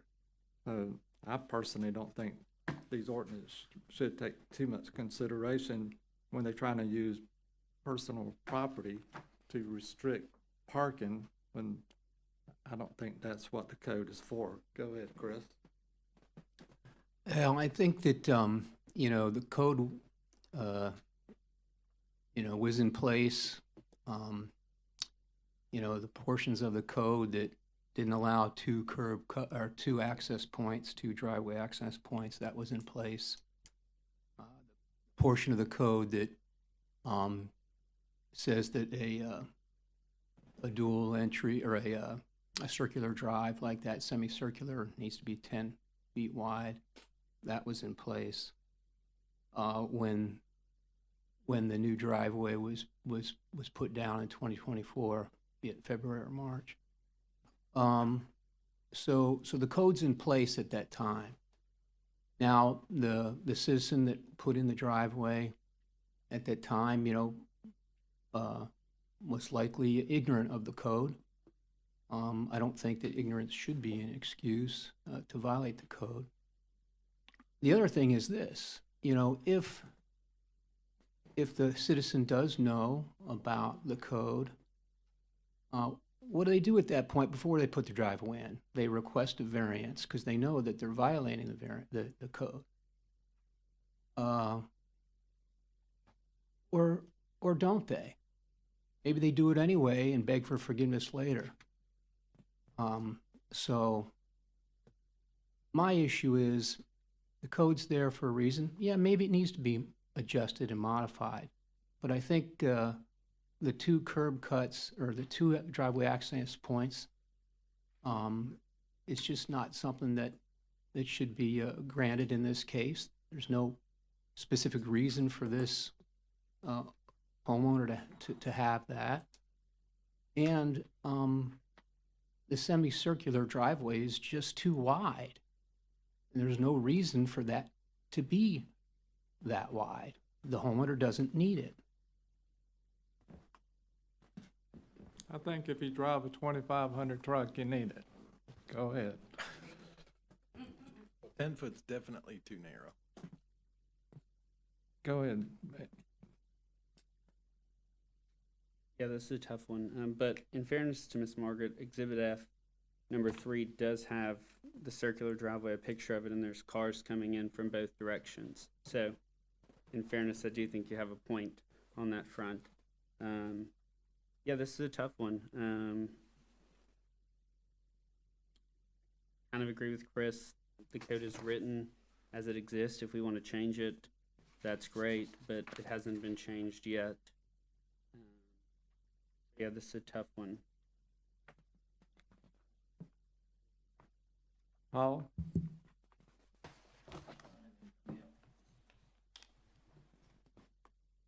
Would there be a way to make it a one-way, you know, kind of come in one way, go out the other, and that would be safe?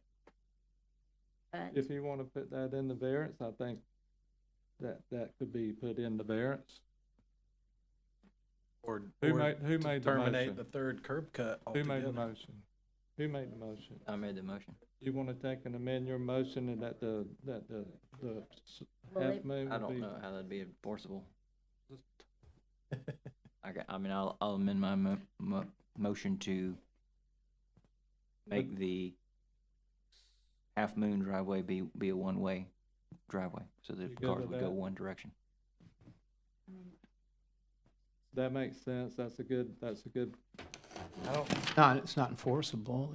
I don't know. I don't know how we would enforce that. I mean, you could put it in the order, but I mean, that's not a code. He's And agreed then- to do it. We're gonna take Well, I his word understand, but that it- he'll do it. What happens if somebody takes a video and it shows he's doing it the Then opposite then they way? can call code enforcement and they can take and come before you and Right, you but can the fine co- him but that's not a $250. code. Well, then That's- write it in the code. Somebody's gonna. You write that's everything else in the The code, Board write of it. County Commissioners will We need have to a do that. motion, we have a Hold second. on. Would one option not be to, in exchange for leaving the circular driveway, eliminate the third cut, right? Do what? They have a garage over there Yeah, that's that's good. gonna need access. I mean, That's fair too. You good with that, Margaret? yes, and I don't know if you could put a sign, tell your friends, you know. I Agreed. got one last thing to say. He's too. agreed to do that. I got one last thing to say. This is just for us. Obviously, everybody can hear it. But so my question, and this is just rhetorical to the group, is that if this homeowner came before us, or any homeowner, and said, "Hey, this is what I want to do. I've got this side drive. Let's call it, on the side there. That's currently in place. I want to leave it there, and I want to put in this semicircular drive on the other street. So this is what I want, but instead of 10 feet wide, what I really want is 19.59 at the street on one of them and 14 whatever it is on the other, or what is it, more than that, right? 17, and then it'll taper down to 14 at some point along the way. And this is all before the thing is even built. So he comes and asks for a variance before he builds it. Do we say, thumbs up, you got it? That's my rhetorical question. He has the opportunity to do that, so, but we're gonna go back to, we have a motion, we have a second, it been amended. Who seconded that motion?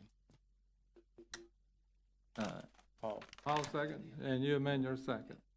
We have a motion on the floor, we have a second. All in favor, aye? Aye? aye. Aye. Opposed? Nay. You went nay? I did. Who went nay? Chris, you got your variance. Members of the public, once I've signed the final order, you will have 30 days to file an appeal. we will make sure that you get a copy of it. Thank you for coming. Matter at hand now is going to be discussed on the procedure of what happens to the Board of Adjustment when we make a final order. There's not an appeal. What is the enforcement of that final order? Mr. Atkinson, would you come up to this podium, please?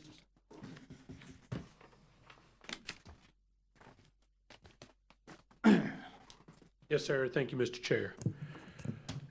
So we've discussed this issue. Apparently, this stems from concern of the board has been presented with issues where there's a pending code case specifically, and the relief sought is to obtain a variance. So the effort at voluntary compliance is not to remove the violation, but rather to come before the board and ask for relief. And this board, after due process, going through a hearing, determines not to grant said relief.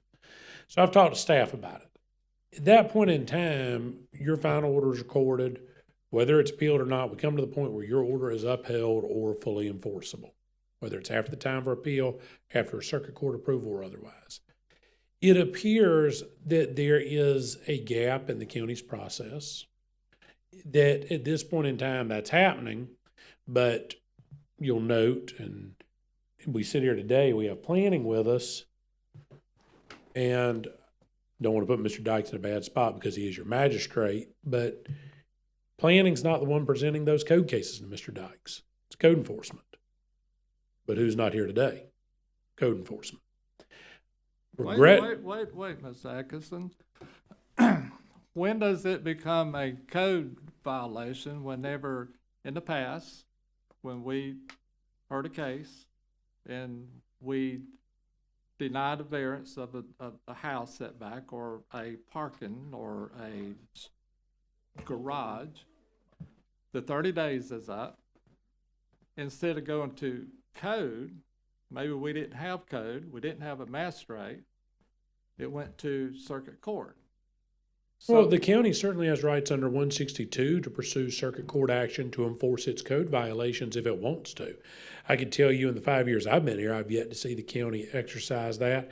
And frankly, I can't recall the county taking any code violation to circuit court in the last 10 years minimum, if not the last 15. It is a right under Florida statute. The DS Sand Company on what is that road? Rock Hill Road. They took them to court. What year was that, Mr. Johnson?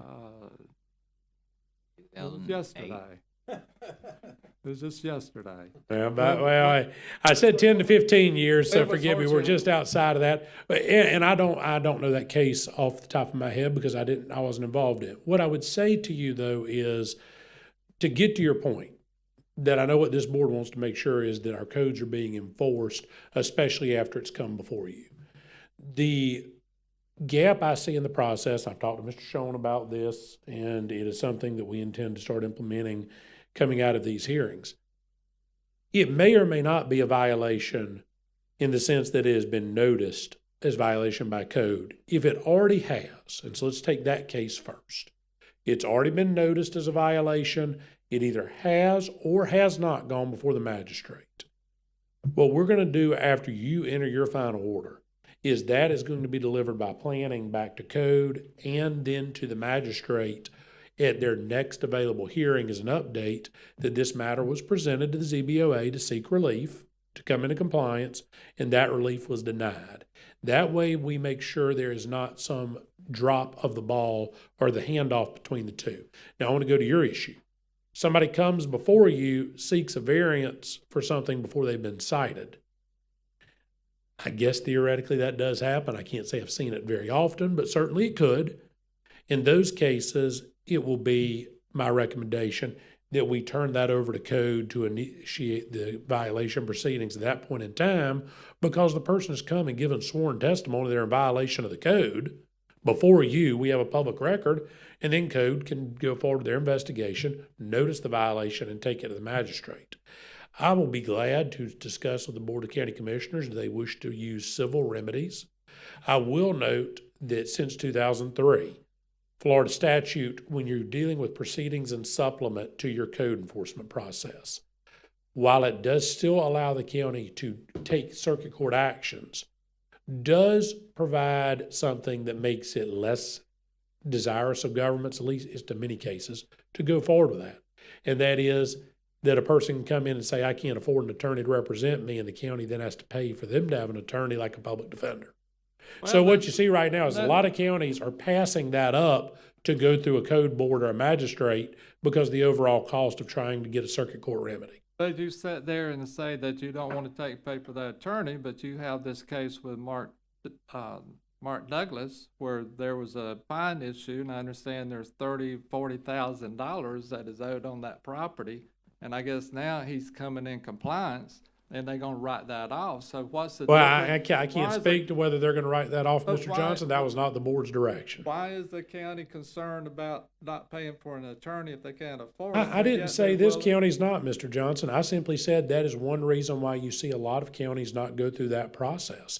That may be why the board stopped doing it. I can tell you, since I've been here since March of 2021, which is when I started as acting county attorney, I have had absolutely zero request from code enforcement, the director of planning, director of public works, the county administrator, or any member of the Board of County Commissioners to institute a civil action related to a code case.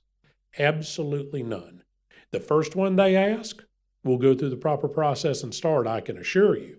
But if you're asking why the county's not doing it, it is not a matter of legal instructing them to do so or not. It is a function right now that everything the county does goes through code enforcement and goes before its magistrate. That is the county's option. But I also want to be clear, that is not an exclusive remedy. The county can do both if it wants. The county can go through all its code and still go take further action in circuit court. Mr. Atkinson, let's address this issue. Grand Dunes was in violation for 5 years. I asked the attorney in one question, did we have any outstanding appeals? And he said no, and 3-4 months later, Grand Dunes comes out that they lost their appeal in court. They're yet to receive a fine. However, the neighbor, Mark Davis, he takes and we find Mark Douglas, we find him in violation, and he gets $40,000.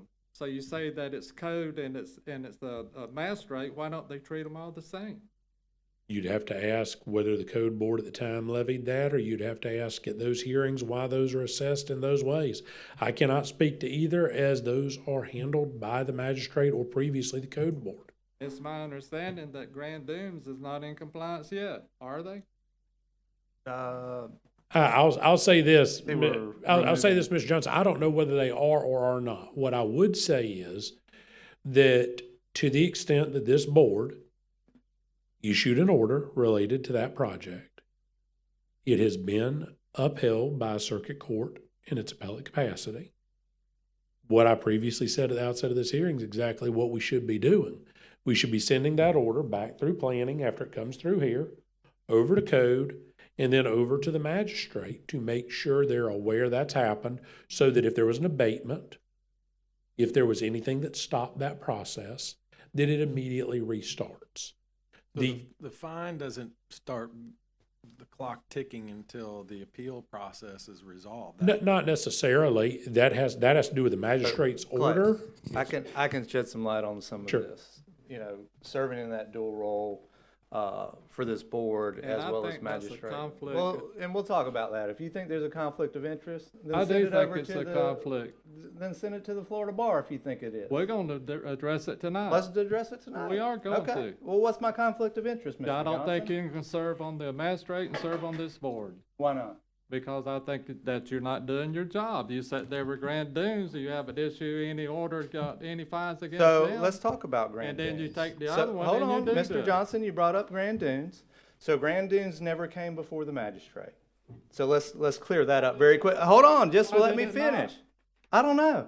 It's not my job to run out there and go. You sat here and you know they're in violation, and you are, therefore, you are. Mr. Johnson, who do you believe brings code violations? Do you think I, as a magistrate, ride the roads? So and you're find- not here to Mr. make Johnson, sure. you gonna let me talk?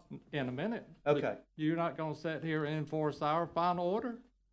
I took your final order all the way up to the first DCA and won it for you. And you won it, and That's it came right. back, now you got the hat on as the. And that never came to the magistrate. And you And just if it sat there and does, didn't say nothing about it. what do you want me to say? I don't know, you're the magistrate. Well, there must be a process that an order, I mean, you don't create your own agenda. No, I don't So, create my own agenda. I don't set the cases. How does that happen? So chapter I guess that's the 160, chapter question. 162 governs all code proceedings under state law. That's what we defer to. You have a notice of violation, complaint is issued. Most code enforcement in Walton County is not proactive. We do have some elements that are proactive. I won't deny that, but the vast majority, especially the types of cases you see, are going to be reactive, meaning there's been a complaint filed. Once that starts, code goes and investigates.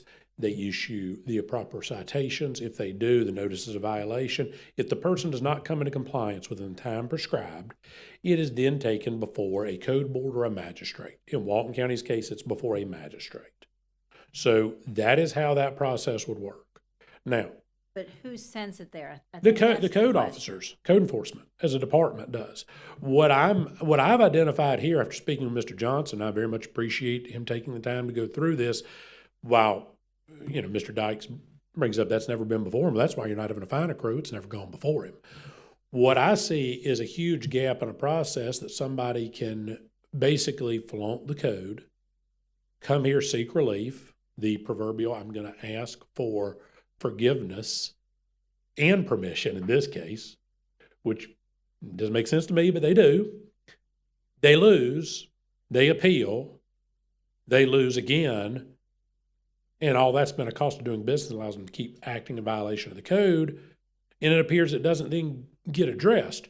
Well, that's where we're going to do a better job.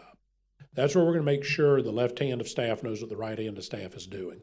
There's no reason why if something has come before you and we have sworn testimony, as I said earlier, that they are in violation of the code, that can't be initiated right then by planning staff delivering it to code enforcement to then go investigate and bring them into compliance.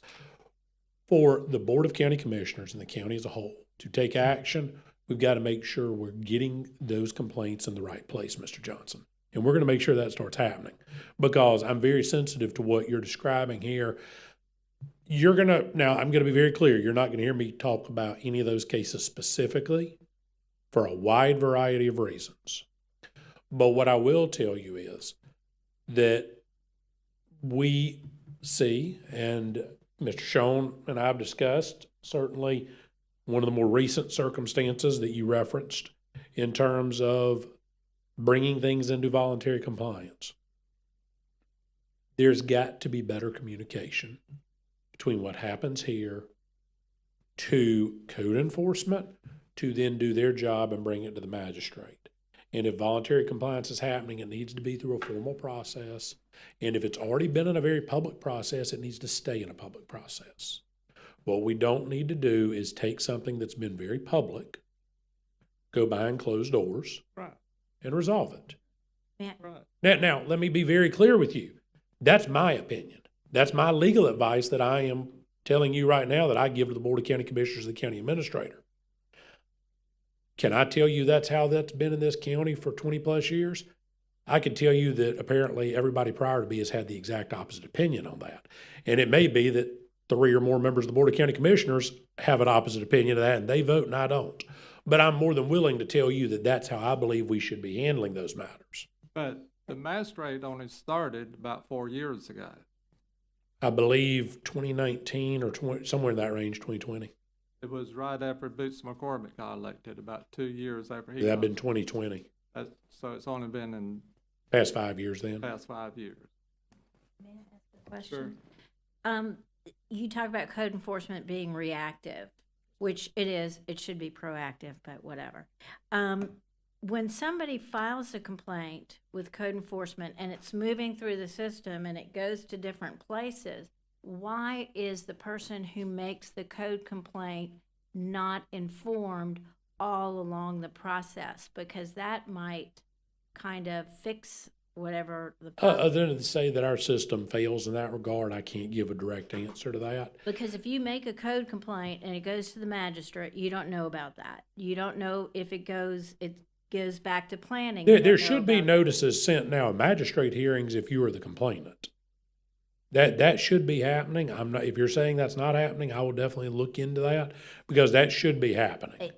I don't think it is, but it might be. I Understand don't it's think it not. is, but I If the also- primary complainant's not being advised, we will need to look into that. But again, part of my problem in addressing that for you here today is I have planning, and Mr. Schoen's not taking, as far as I know, anything to code in terms of as a code officer, because that's not his role.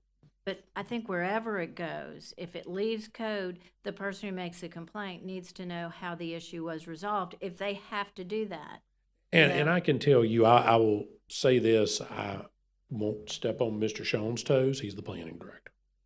I know they're looking at a lot of software tools that they're implementing to make the citizens process more transparent and make it more available. Now,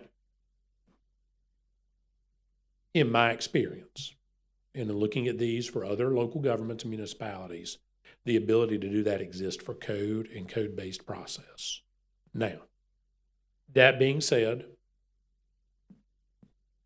I don't know that you ever can replace the code officer who takes the complaint, investigates the complaint, following up with the complainant to let them know what's going on. It'd be like a law enforcement officer advising the victim, as opposed to just say, well, go check the website. That's a customer service issue. That's something that can be done. There's nothing that prohibits it. Obviously, I will say this, though, Ms. Landry, and I'm not saying this addresses everything, but I have to put it on the record because it is something that does come up. Florida statute was amended circa 2021 to provide that code cases can be made anonymously. Now, if you just really want to give your name and address and telephone number, you can, but it says they are not required, and you're not allowed to ask. So it is also very possible that as part of that, that one thing that happens is we don't have someone to follow up with because they may have chosen to remain anonymous. So I do want to say that that will always be a sticking point of how do you follow up with who made the complaint? Well, you don't know who they are. Well, And you can't say, well, give it to me and I'll just keep it quiet. That's not how it works. I think that might have slipped through the cracks because I think they still do ask. They ask for a name, they ask for a phone number, and you sometimes see it on their website. I thought you had to give one. Not since 2021. They're not, and certainly anonymity can still occur in certain public safety. If it's an incident- environmental issue. environmental issues, public anything safety else? hazards, Like code. not just general code. I'll tell you at least partly, and I don't know if it's internally or not. I mean, as magistrate, I've had matters where they said, we're gonna seek a variance, and I'll tell them, you've got 90 days to get your variance, and based on the evidence presented, if you don't have it done in 90 days, or you don't get it resolved, then fines will accumulate. So the example Mr. Johnson gave, and we've talked around to some degree, that's the only reason that one has $40,000 worth of fines, not because this board said you get fined, because this board has no fine authority. There's nowhere in the code that says this board can issue fines. But the magistrate can find, hey, you have a violation, but if you go get a variance and they grant it, then guess what? You're not going to be in violation of the code. But if they don't grant it, then guess what? If you don't resolve your issue, then fines will accrue, right? So that's how you get fines. And I'm not saying it happens in every instance, but when the code compliance brings it before the magistrate, it has been, and you can look at they're all recorded and there's public records of it, so you can go watch the video.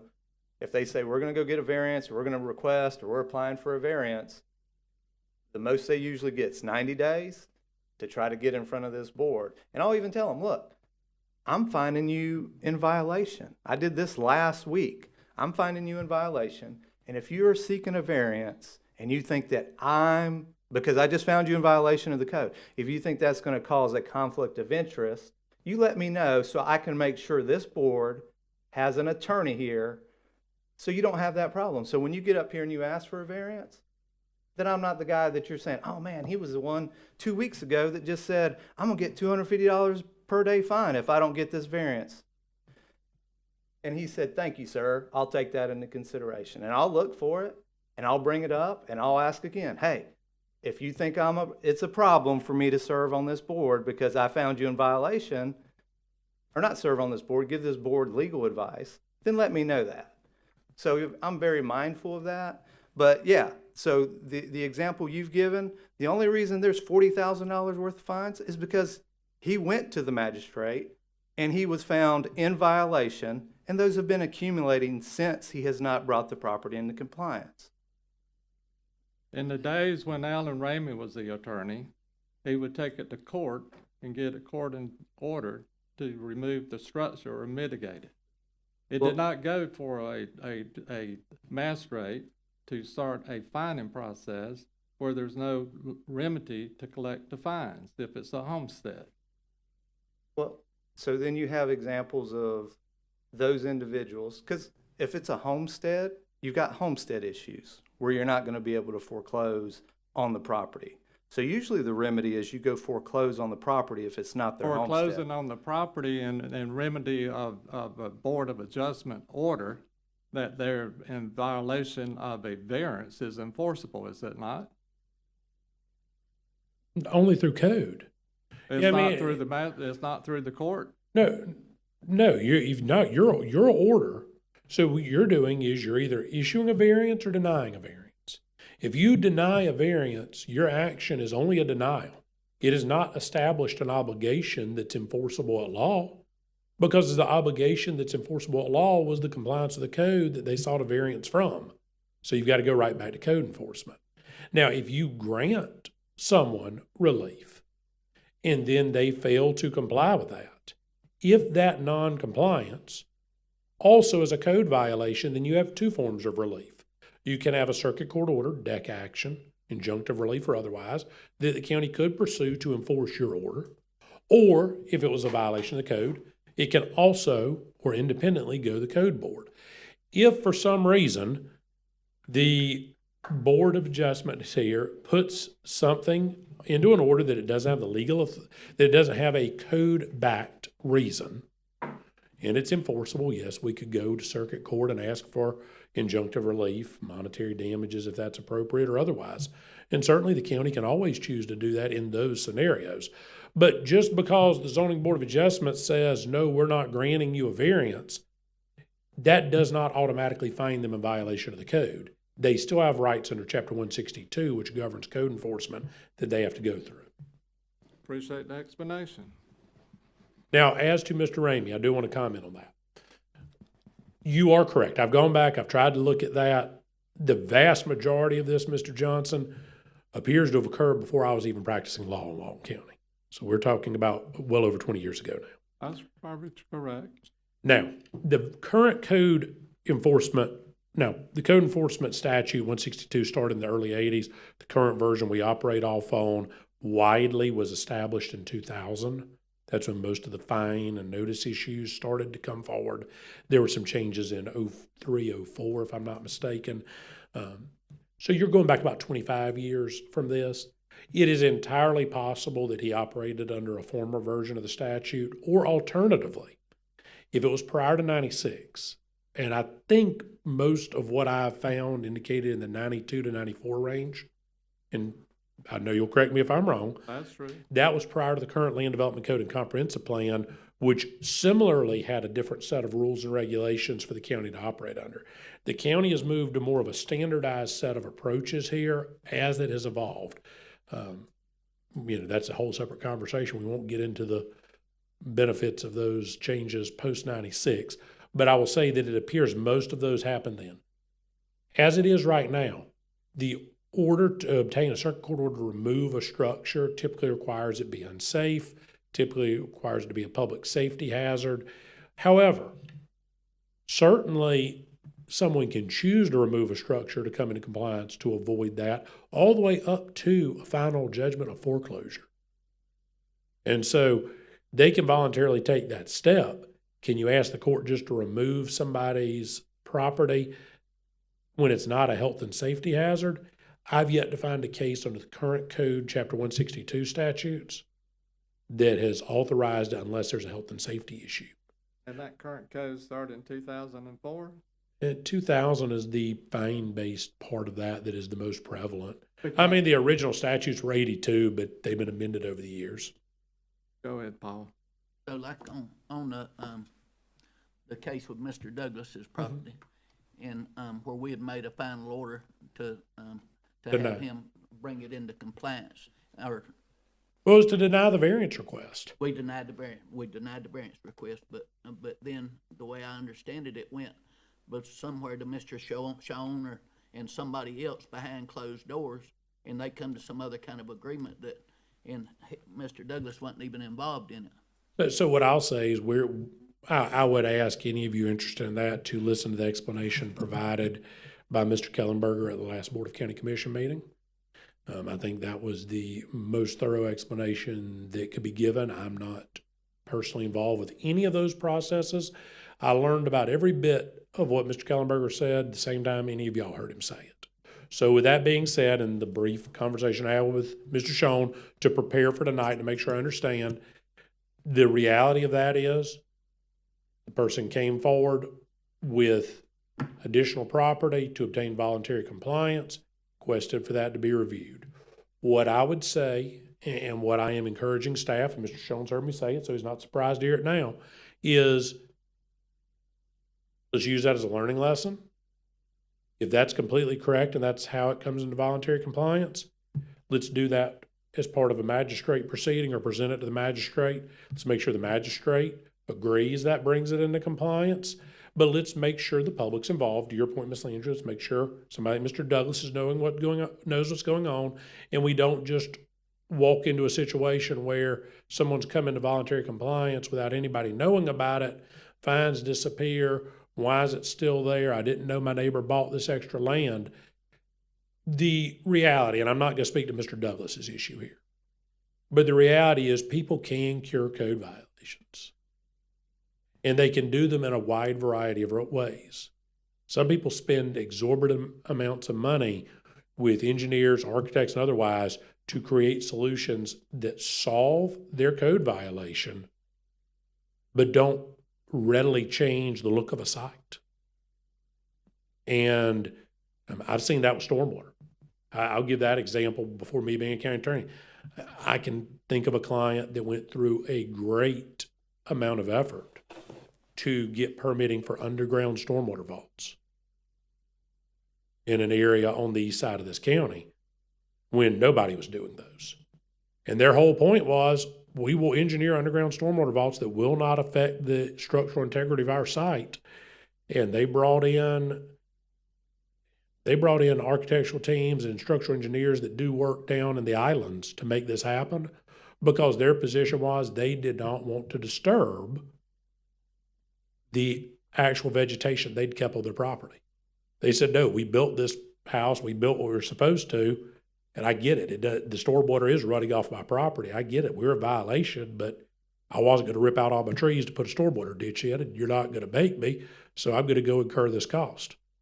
Frankly, it'd probably been better just to take the code enforcement fine at the max amount per day and hope the county didn't foreclose for 20 years. And it would still been a whole lot cheaper even if we paid it off on the last day. So some people do that. I want y'all to understand that. And from the county's perspective, that's usually a good thing when they will come into compliance. The bad part about that is when you do all that and it happens sitting in a conference room right here in planning or elsewhere in the county, and nobody knows that's happened. That's a win for the county, in my opinion, if somebody goes to all that effort to do it the right way. So why aren't we letting people know that? Why aren't we letting the neighbors know that? Why aren't we showing them that? Versus if you go out there today, it would look, I haven't been out there in many years, so I can't honestly tell you what it looks like today, but after he did it, you would not have known that he'd changed one thing to do with his stormwater. But sure enough, it wasn't a problem anymore. But he had the neighbors, even up to he had the neighbor file a lawsuit asserting you're still putting stormwater on my property. And couldn't prove it because he'd already fixed it. But he didn't bother to go tell his neighbor he fixed it. That's an extreme case. I use that not as an example to say that's what we deal with all the time. But I do want to point out that the problem can be when we as a county don't let the public know what we've done to remedy the violations. But what you're saying is, back when we served, this board served as a code board, in way that Alan Ramey handled those decisions, that it has evolved changes because of the magistrate and doing away with the code board and new Yeah, the rules and split, the regulations. split between this board and the code board, you're right. There was a period of time when the code board also served as a board of appeals and variances. That did change, and I don't honestly remember when it changed. I suspect that's prior to, it's prior to 2004 or 5. I believe the Walton County Code Board came into effect somewhere around 03, 04. I don't remember. I don't either, candidly, so. But what I will commit to you is I want all of you to understand, if you have questions or concerns about the effect of your orders, what's going on, please reach out. Contact me. You can contact Ms. White or Mr. Richardson as the assistant county attorneys. We're more than happy to assist. We're more than happy to look at what we have to do. Mr. Dykes, of course, you can reach out to him too. He's your board attorney. But if you're concerned about something that you've heard and what the county's doing with it, let us know. And I will admit, you'd probably be surprised. We don't know as much as y'all probably think about some of that stuff because we don't, as the county attorneys, we do not appear at code hearings representing code board because code enforcement proceedings are just like traffic tickets. And I don't know if any of you up there has gotten a traffic ticket in the past few years or however often you appear before it, but if you do go to traffic court, in all likelihood, if there's an attorney there, it's the one you hired or somebody else did that's a driver. The officers are the prosecutors. By state statute, the code officer is effectively the prosecutor of that case, not the county attorney. So the code officer is the ones tasked with bringing those cases. So if you're concerned about something, let us know, and we'll be glad to look at it. Can I ask one more question? Sure. Just talking about code, why is their agenda different than all the other agendas, like planning, BCC, TRC, our agenda? I would purely be guessing if I could give you an answer, but I would probably say for a lot of that last reason I just gave, code's responsible for preparing their agenda, their staff member prepares their agenda, and they present their cases. It's not the standard same person who presents it everywhere else. For instance, you've got somebody over here that prepares things for this and for planning. Right, it's And- super easy to click on something and see what's going on, but with code and then, anyway, it would just be nice if that was a little bit easier to. I do know some of the work we're doing with the county's chosen provider, SwiftGov, and I really don't want to get out over my skis on this one. We're looking at how we can modify our contract to provide them additional services to planning. As part of that, I full well expect you're going to see more standardization of some of those practices. Well, it's pretty standard for most of them, BCC, TRC, planning. But well, I'll give you Just- I'll give you an example. The TDC is a little different. You wouldn't be. I've had that question come up in the past 3 months. Why are our agendas different than the BCC agendas? That was by a member of the council. The answer is you have somebody else preparing. So maybe a little standardization there probably would help us, and that's something we can do through our software providers. Or I hope Any questions? it makes my life easier too, for what it's Well, worth, Ms. it's just Landry. nice for the public, thank you. Any other Yes. questions, Mr. Atkinson? Maybe not. Let's start over here. Mr. Dykes, when did the fines come in for the Mark Douglas case? After this order or before it? The fines, I would have to go look as to, but there would not be any fines accumulated if he got the variance, obviously. Right. And then if the variance was denied, there would be no need for another hearing, so the fines would have likely been imposed either before he went for the variance or after he came to the variance and they said, hey, he went to the variance, he didn't get it, and then there were clearly violations. So then the fines would have been imposed, resolve the matter within a certain amount of time, 30 days, 60 days, whatever the period would have been, and then the fines would have been accumulating at that point. But he How did many? bring Do you them. know how much fines he had? Do you know the dollar amount? I do not, no. Were there fines that existed before he went and bought the other property? I suspect so. Did they disappear? As far as I know, he's still in violation. Okay. And just to be clear, and because of all this, I'll probably end up recusing myself from that, is there is a mechanism in the code that allows a property owner to seek called a fine reduction.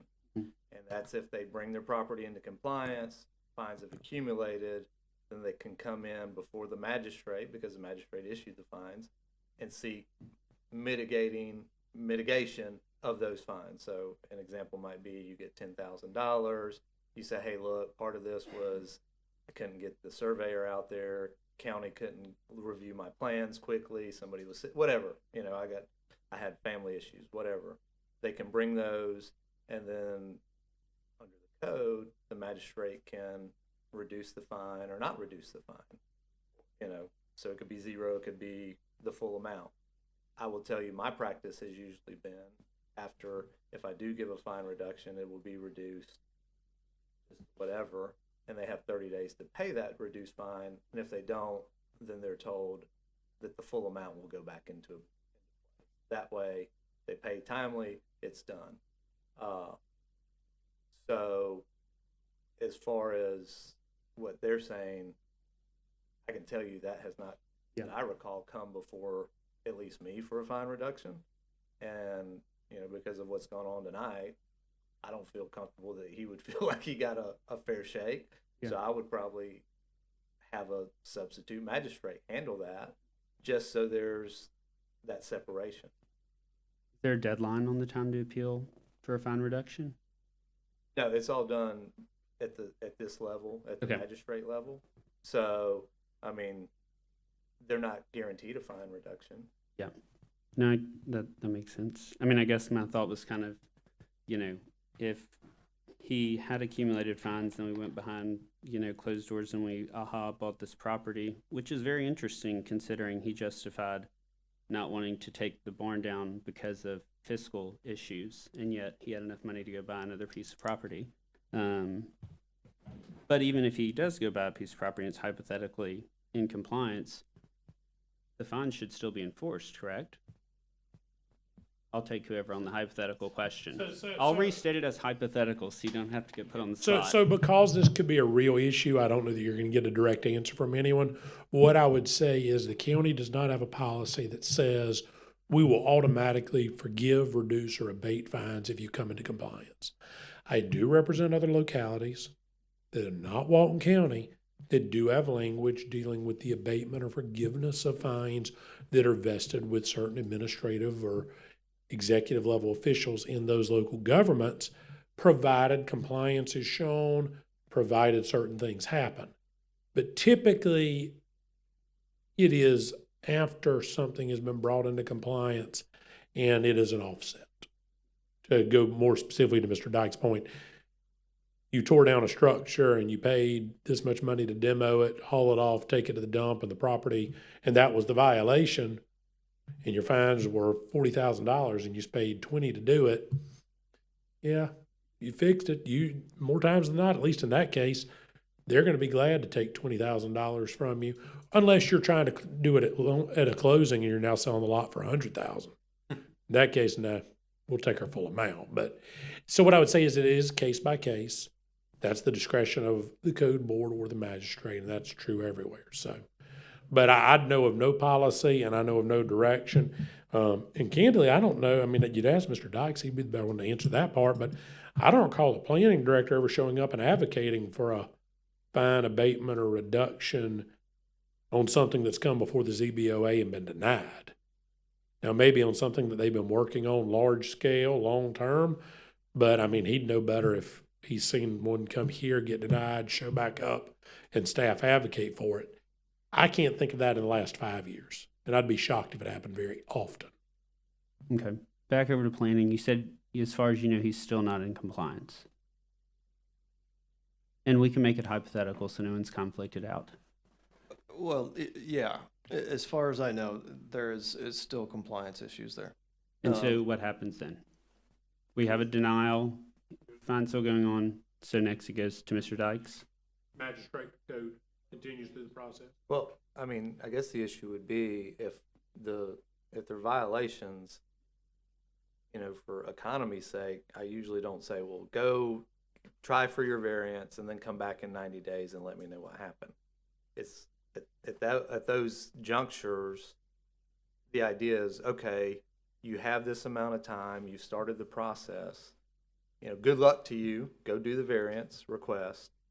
But if you can't bring, if they don't give that to you, then there's no need for you to come back to me, right? I don't need to see you again for you to tell me you're still not in compliance, and then. Your question was, are there other violations? If there are other violations, that would. Yeah, if there were violations that weren't addressed at the other one and they wanted to bring that up, then that's a whole new code compliance issue. But as far as everything that was addressed in that code compliance case, whether it was setbacks, those fines are already accumulating. And then until there's an affidavit of compliance. So if you say, hey, I came into compliance on December 1st, but you don't call code out till December 31st, then you got 30 days worth of fines that have accumulated, right? Because nobody other than you is saying I was in compliance, and code's going to come out and sign an affidavit and say, hey, I looked at it and I'll swear under oath that they met everything. Because some people think, oh, I'm in compliance now, right? And they're like, oh, no, you didn't do this, and you got to pick that up. Oh, It just stops the fine. To be Yeah. clear, that doesn't remove the fines, it stops the fines, Right. so that affidavit's Yeah. issued. And I guess what I'm getting to is the enforcement mechanism. I mean, not to pick the particular case, but I think the homeowner who had the issue, who's also here this tonight, I don't know, I have a vested interest in making sure the fines are upheld. I think we would be promoting pretty bad behavior if we didn't. And it just seems, I guess the point of my question was more what happens now. It seems like we're just kind of sitting with a middle ground, but no one knows what happens next on the Well, I don't think aspect it's of no what one he's knows doing. What happens next? I think you're at a point where he is, from what I understand of what Mr. Kellenberger explained, he is taking an effort to come into compliance. It's a relatively new case. We're not even, as far as I know, past the point within the statute where we could begin foreclosure proceedings. So, Yeah. I mean, at this point, the fines are accruing. At some point, the board has to determine when it's gonna start foreclosing on people, if that's what it intends to do. Again, I don't. Yeah, well, I was going to say, assuming no homestead exemption applies. Yeah. And I'll just add, hypothetically, Yeah. you will never see me in front of the code board advocating for a fine reduction. No, that's fine. I mean, I guess my broader question was, let's assume he comes into compliance. That's great. No forward-looking fines continuing, but what happens to the ones that already exist if he doesn't seek a variance? Do we go out and enforce it? I hate to tell you that, but I've yet to see code in 5+ years bring anything before the board asking them to collect fines. In fact, correct. Well, I haven't seen very many issues of them chasing fines that haven't been. In fact, I think we had a long agenda item, and Commissioner Curry, don't want to make him stand up here because he's not here in his official capacity, but he had this presented to the Board of County Commissioners, and I'll be glad to make sure we get a link to that so y'all can see it. Millions and millions of unpaid, uncollected fines the county hasn't done. 14 million, and even more that are past the 20-year expiration mark that have just rolled off the book because the county never did anything to collect. That's a call for the Board of County Commissioners. So yeah. that wouldn't be on their lien when the liens are checked? It could be. It well could be. It probably should be. And they wouldn't be able to sell their property? Well, you say that. You say that. I mean, I would hope. Some people will take it and just take the chance, and Yeah. you'd be surprised how many of these lien search company, how many people do title work, do not run the additional lien search or municipal lien. And I see that happen all the time, where people then find out there's a lien outstanding and they have to deal with it. and the same thing happens with tax deeds, you Yeah. know, but in Florida, even if you get a tax deed, it doesn't resolve county or municipal liens. So you're still allowed, those still run with the property. So some people will say, oh, no, I got a tax deed, that means everything's off. It's like, no, the taxes are off, but not municipal and county liens. That's a carve out in the statute. So, I mean, I deal with this in other jurisdictions for other clients, so I know how the processes work. And I've actually gone through the process of foreclosing on someone's property when it's not homestead, and they've got code fines that have accumulated. And you go in, you can foreclose on it, you can sell it, those types of things. You know, now the government owns a piece of property. And I can tell you that's usually a difficult conversation, because many of the people, just like you up here, they're sitting here thinking, you know, do we want to start taking people's private property through foreclosure. And courts are gonna usually hold you, hold your feet to the fire and make sure you dotted every I and crossed every T. And if you messed up, great, go back and do it right, because I'm not gonna take someone's property from them just because you've got some code liens. And there's cases where you've got people who, when it's their homestead, they'll allow code violations to accumulate because it's their homestead. You're not going to get it. And I'll add in the only other comment, I'm not gonna say it applies to this board because this board has not taken it up yet.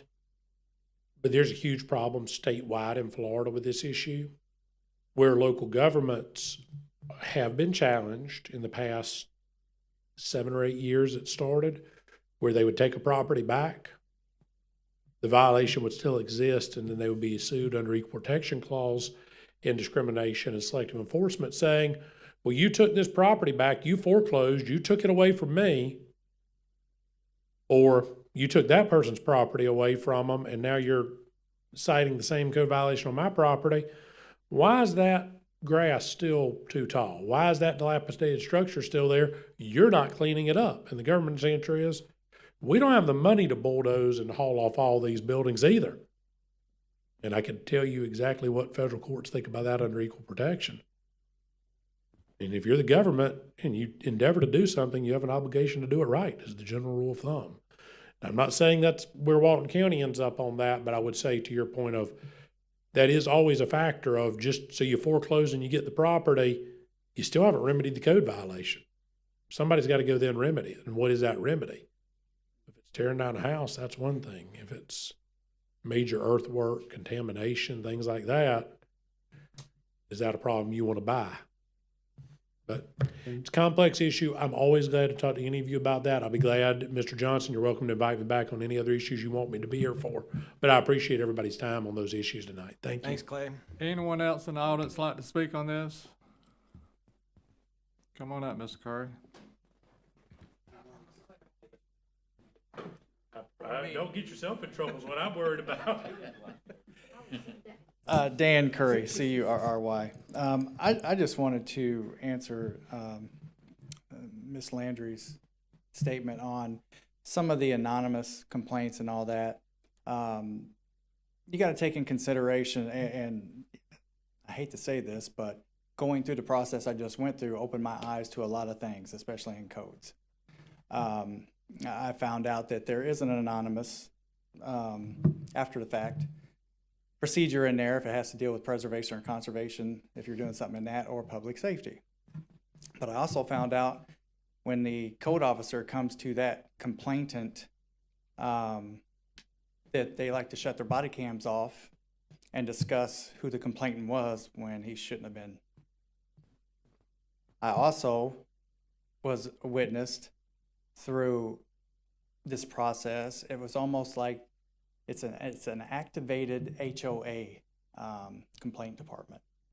We only react, to answer your question. We don't do anything proactive. We'll walk across an illegal driveway to put a code violation on an illegal shed and do nothing about the driveway.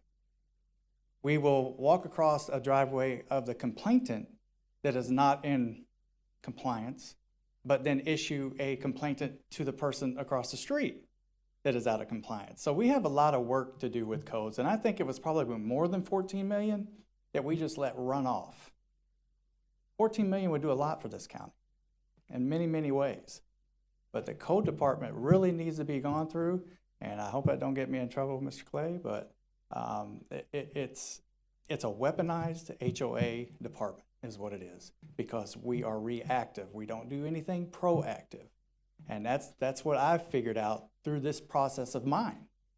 And you know, the position that I'm in, I know I always have a target on my back. I get that. But it still shouldn't occur. If you did a proactive, they will have 200 to 300 more, 400, 500 officers harassing everybody in Walton County. You'd have a line from here to Freeport City Hall with variances We don't need too. the 50 we got, and I hope Mr. Corman is watching. I'm not going to disagree.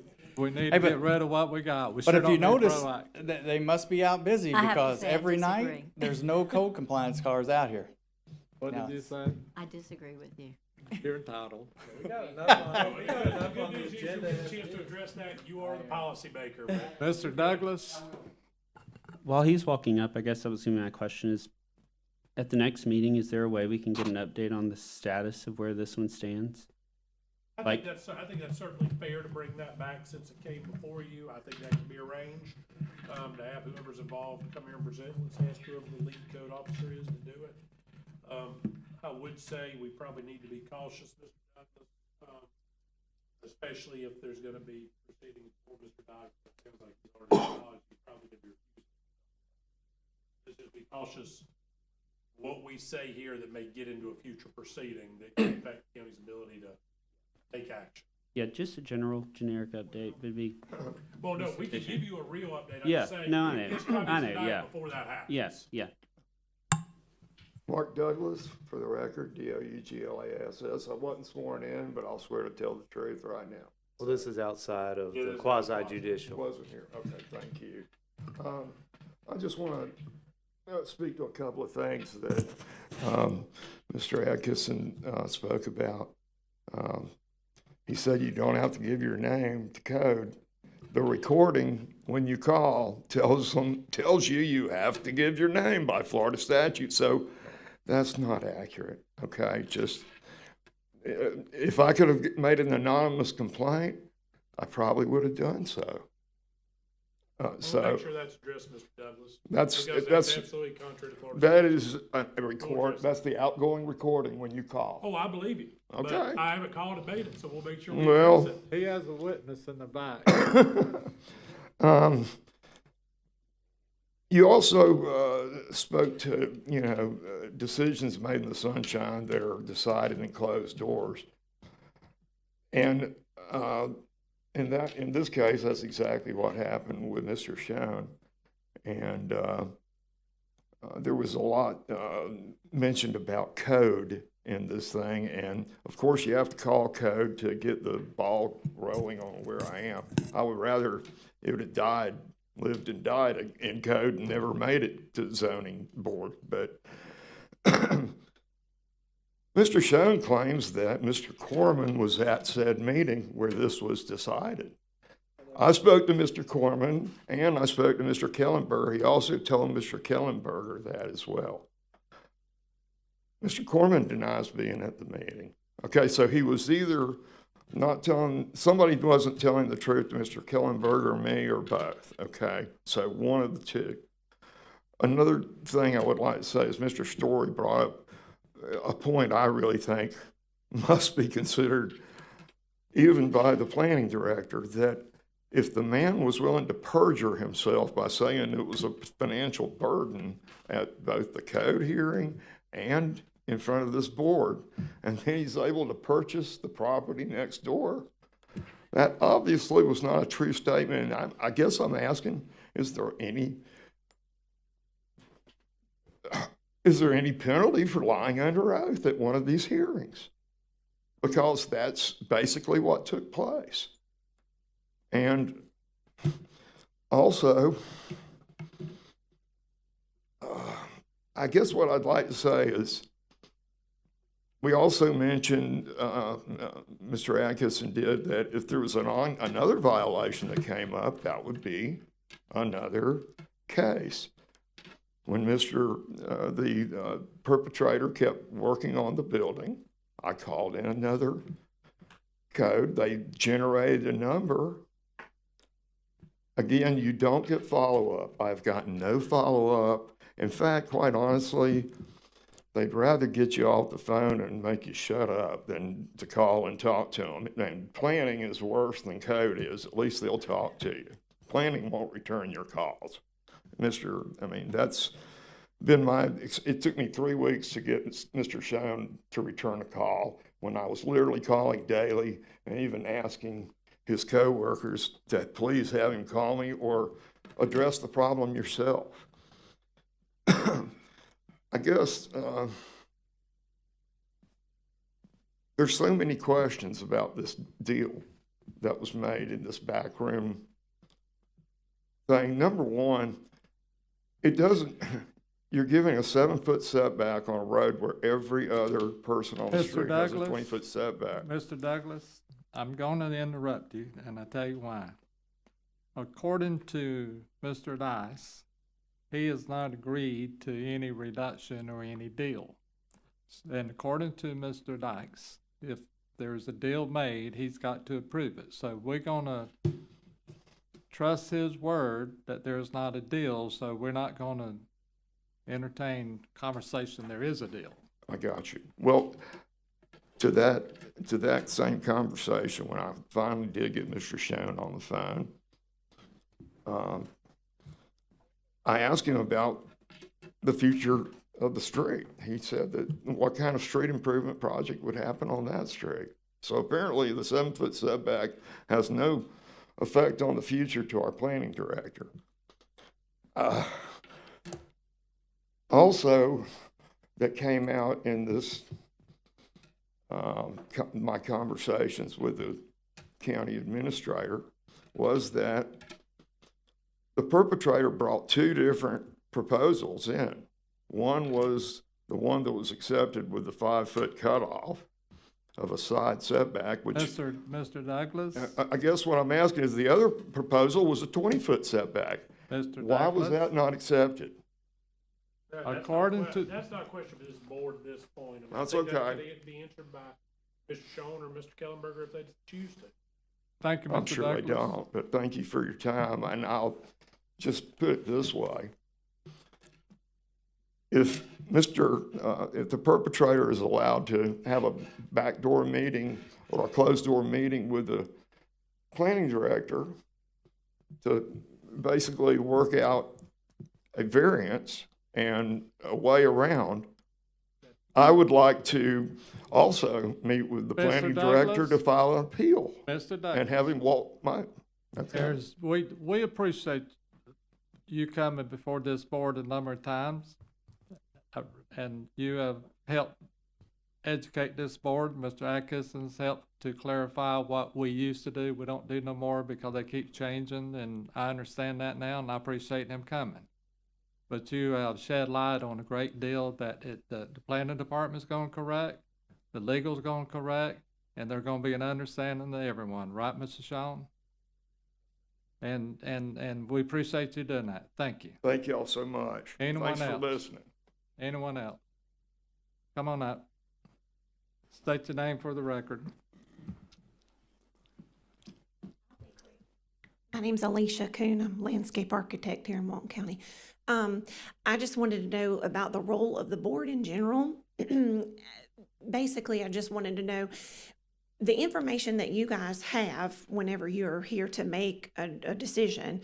Is that information that is only presented to you, or do you have an opportunity to go and look at the properties and things like that yourselves, or are you only We've been advised in the past that the information that is provided to us is hopefully a complete package, and if it does not have that, then we ask them to bring it, that we are not allowed to go look at or talk to anyone prior to.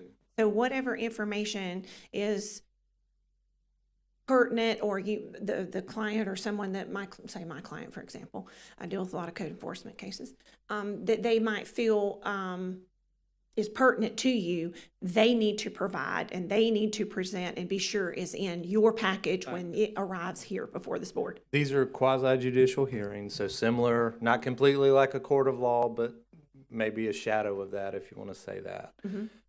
So if on appeal, somebody says, oh, well, I have this letter, well, was that letter presented to the board? And was the board allowed to review that letter, consider that letter? Oh, this person didn't get to testify. Okay, were they here and they weren't allowed to testify, or they just weren't here, but now we want to give them, give the appellate court the ability to hear it. If it doesn't make the record, it's not going to be reviewed on appeal. Okay, so also if there are, say, supportive homeowners or, neighboring property owners and those kinds of things, then you would prefer that they be here in person, or would you prefer written letters? Sometimes if they can appear, but even tonight, we had letters for one of the variance requests You can send emails. It actually says in the notice, you can send emails, you can write letters, you can do those. But some people want to show up, you know, Okay. so. I just wasn't sure like what the preference was, if there The was a preference. preference is for the people to come. If they Preference, want to okay. have a voice, they need to come. Okay, okay, that was all. I just wanted to kind of clarify that. Thank you. Anyone else? Anyone else? Motion to adjourn. Y'all do Second. No, no, wait, no. I ain't doing that. You want to say something, Ms. got Harris? minutes and. Can we postpone Before we the do approval of this, the minutes? here's the chair. I recuse from the chair. I make a motion that we terminate the contract with Mr. Hayward Dodds for conflict of interest. I don't think he can serve on this board, and I don't think he can serve as this board attorney and as the magistrate. You're As the the chair. magistrate? You're the chair, as the magistrate. Technically, this board doesn't hire Mr. Dykes directly. The But I county like to have a commissioners motion, do. and I like for it to be voted on. So, well, what I would say is if that's the case, the most you can do is ask that staff or your staff representative present that to the Board of County Commissioners as a request, if that's what this board wants to do. But this board doesn't actually have the authority one way or the other, so it's just more the form of what you're doing, if that's what you want to do, Mr. Johnson. That's what I want to do. I'm not gonna tell you what you can or can't do on a motion other than what you can or can't ask. I'm sorry, I don't understand if we have the authority to remove Mr. We Dykes have as a our motion. attorney. We have the authority to make a recommendation to the county commissioners that we'd like to have another. You can send any recommendation you want to the county commissioners. Whether they choose to act on it and how they choose to act on it is their decision. All right, do we have a second?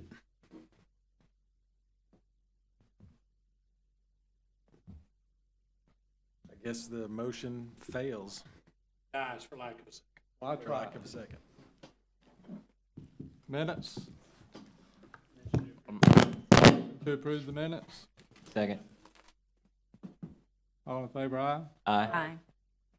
Motion to approve the zoning board dates for 2026. Second? All in favor, aye? Aye.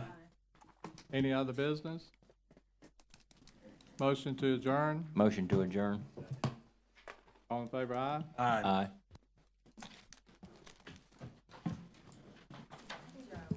What tab were the minutes? I mean, not the minutes, the, Dates? Dates, yeah, thank The you. dates are tab 3. Tab 3? Yeah, and the minutes are tab 4. Yep. Yeah, but it's the same as it is always every year. So it's Oh, the on the fourth minutes? Thursday, I figured, do you think and it's then okay if I November just and take this December. out? Probably so, yeah. Okay.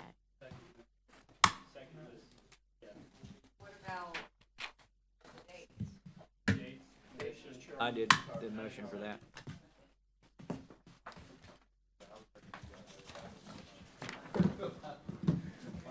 All right. And then, Charlie, are you clicking? Hey, would you want, is I that was your going book? to, You yes, sir. wanna give it to me? Oh, okay. You want me to put it over here in the box? she's got a box, yes, sir. Karen, did you put that in my book?